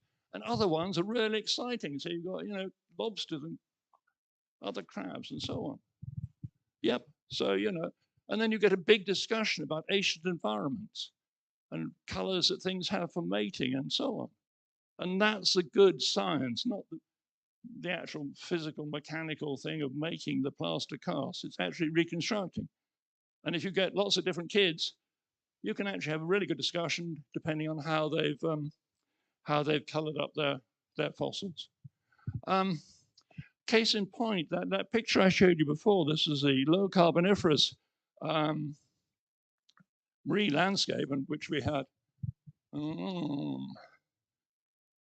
Yeah, it's this one on here, but I showed the picture before. What can you see? Or just grey rocks and a quarry. The artist phoned me up one night when he was doing the color version. I mean, we'd gone past the paper draft, we were doing the color. He said, John, that snail is really bright. Oh, Bryn, has it got neon lights on it? No. I said, well, it's all right then, because neon lights hadn't been invented in the lower Carboniferous. Okay? You're looking very serious. Seriously, if you look at various, look at coral reefs today, some of these gastropods, these snails, are really colorful, aren't they? Beautiful things. So there we are. This is a really colorful snail, as interpreted by Bryn Edwards, the artist I was working with at the time. And it doesn't have neon lights on it, promise you. If he had put neon lights on it, I'd have said, Bryn, can you edit that, please? So yeah, and actually the thing was, it was a commission for the Wildlife Trust.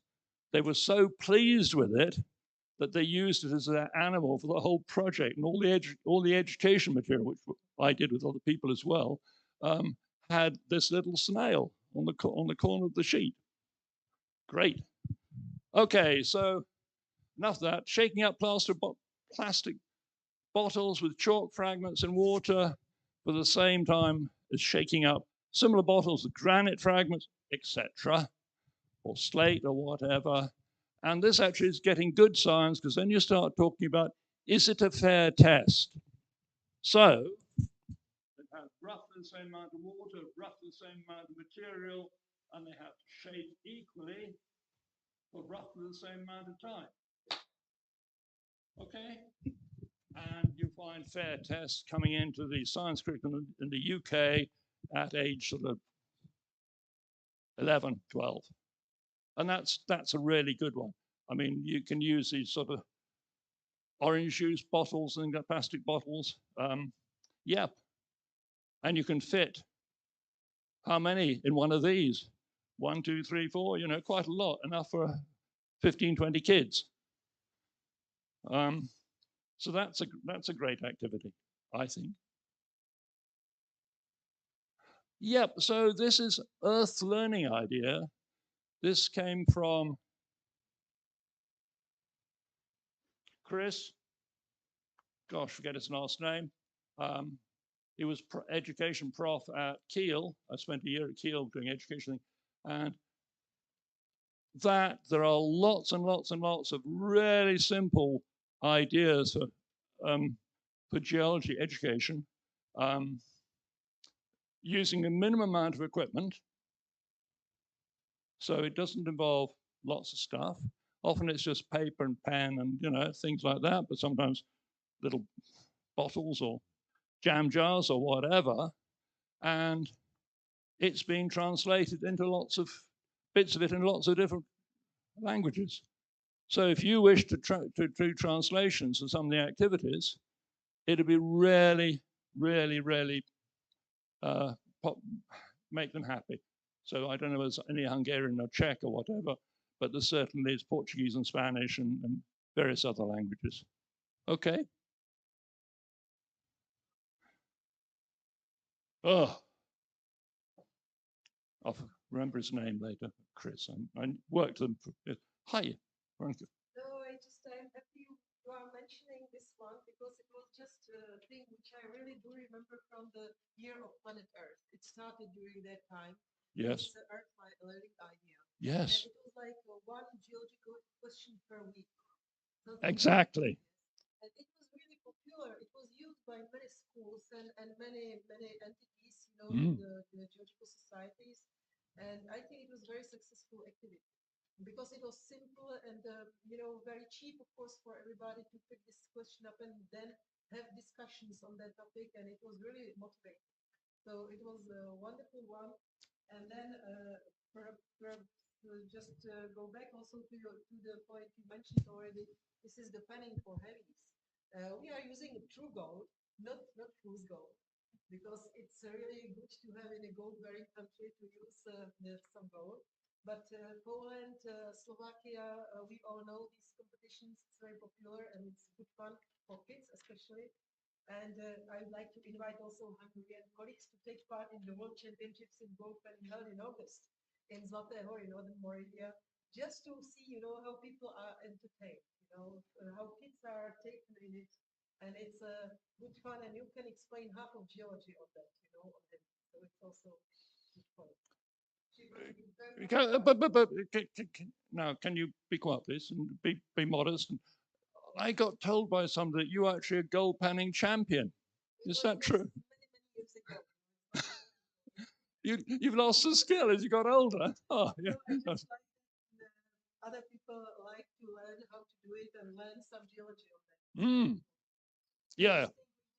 Minerals, in brains we use microscope, we use other heavies, show some diamonds with it, and it's fun for everybody. Yeah. I used to do a fun thing with non-academic kids, which is we went and collect some ore from one of these polymetallic deposits. We crushed it up, and friends of mine worked, made the equipment for me, sort of percussion mortar, smashed it up.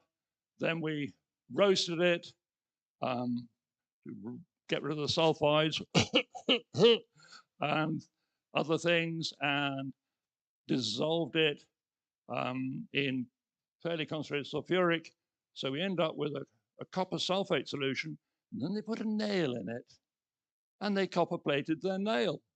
And the kids were so chuffed with this. It really was fun, because they'd gone all the way from the actual ore deposit, well, the waste tips of a mine, through to actually making their own little copper plated nail.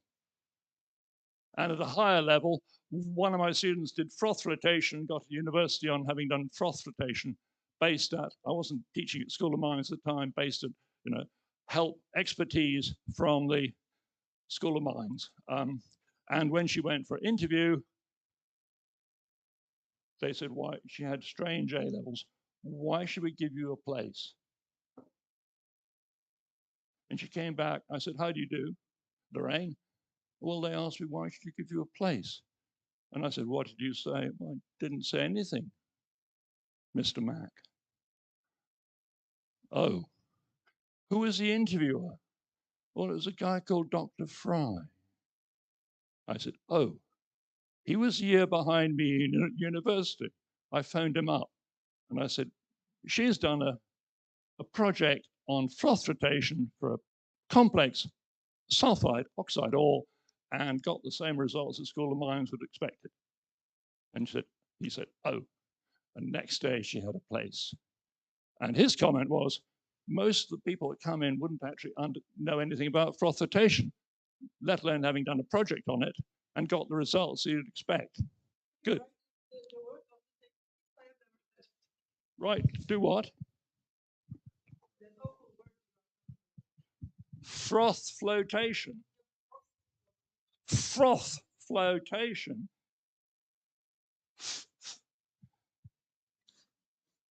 Froth.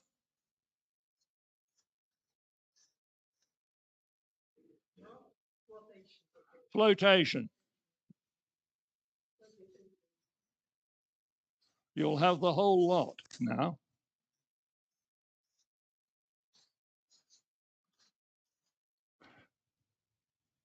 And froth flotation uses lots of fairly nasty chemicals. Whereas if you've got something like cassiterite, because its density is whatever it is, it's about 3 times denser than quartz, feldspar, etc. The main separation is gravity. If you take people, physics teachers and people like that, into a processing plant for a tin mine, they're actually gobsmacked that the main processes are based on gravity. So they have spiral classifiers and, etc. They have shaking tables, and the tin compared to the tin oxide compared to the waste goes differently down these shaking tables. You can go to, what would you recommend? Givel, I recommend, if you go to Cornwall, I'd recommend go to, running out of things. Go to never use that, thank you. Go to KEM, which is King Edward Mine.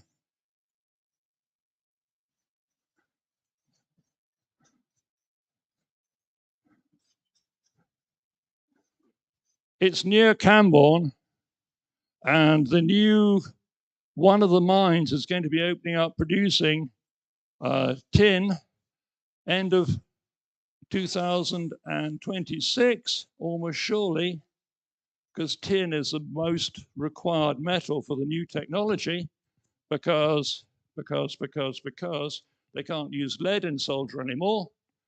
So yeah, that is brilliant.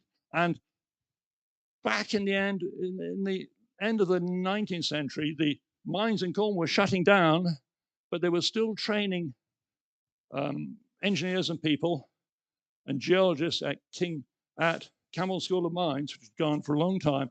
So they actually got new equipment to equip this mine, which was then become a teaching hub or teaching site for Camborne School of Mines.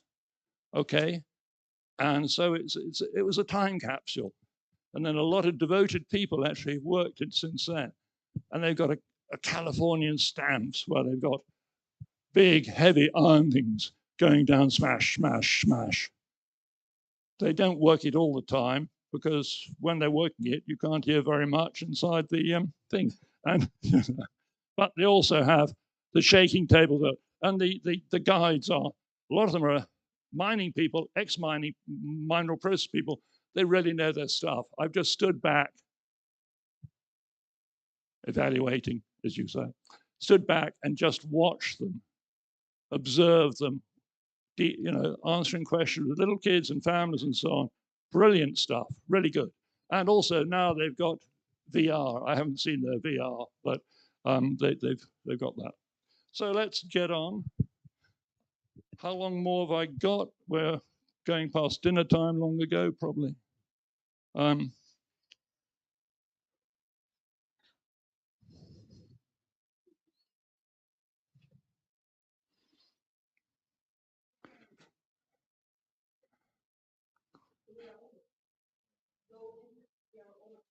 Okay, right. So I'll talk very quickly. So Martina wrote all this stuff down. So these are the titles she wrote down in this thing. I didn't write the titles. I didn't organize the time. So events for adults. So are these X-rated? No 18 under allowed. Mating techniques of spiky dinosaurs. You have to be careful if you're a male dinosaur. Role play. So this is why it's for adults, is it? I think it's better to go for stuff for families. But hey-oh. Martina, whatever turns you on.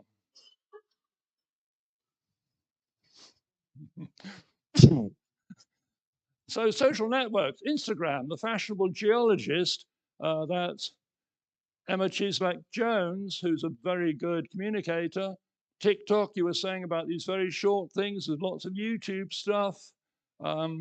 Yeah, and I'll maybe add some more things to this when it gets distributed, before it gets distributed, okay? So there's quite a lot of this. There was a thing on this talking about social networks. I mean, let's have some more. GeoSchools, thank you very much. We've had that. That was really great.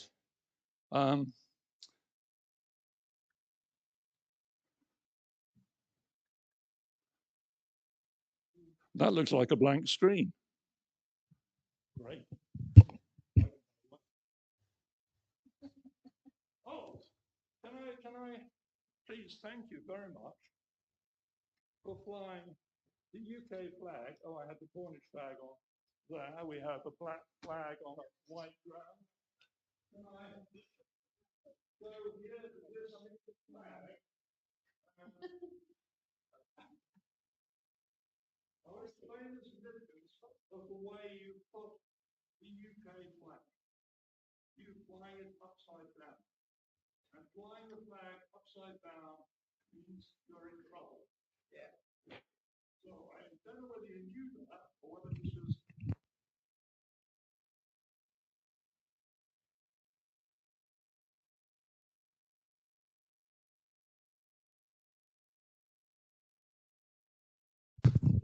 Thank you.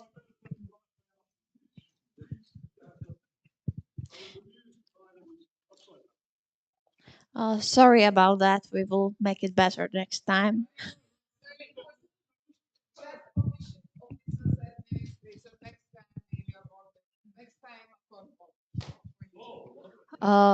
Thank you all for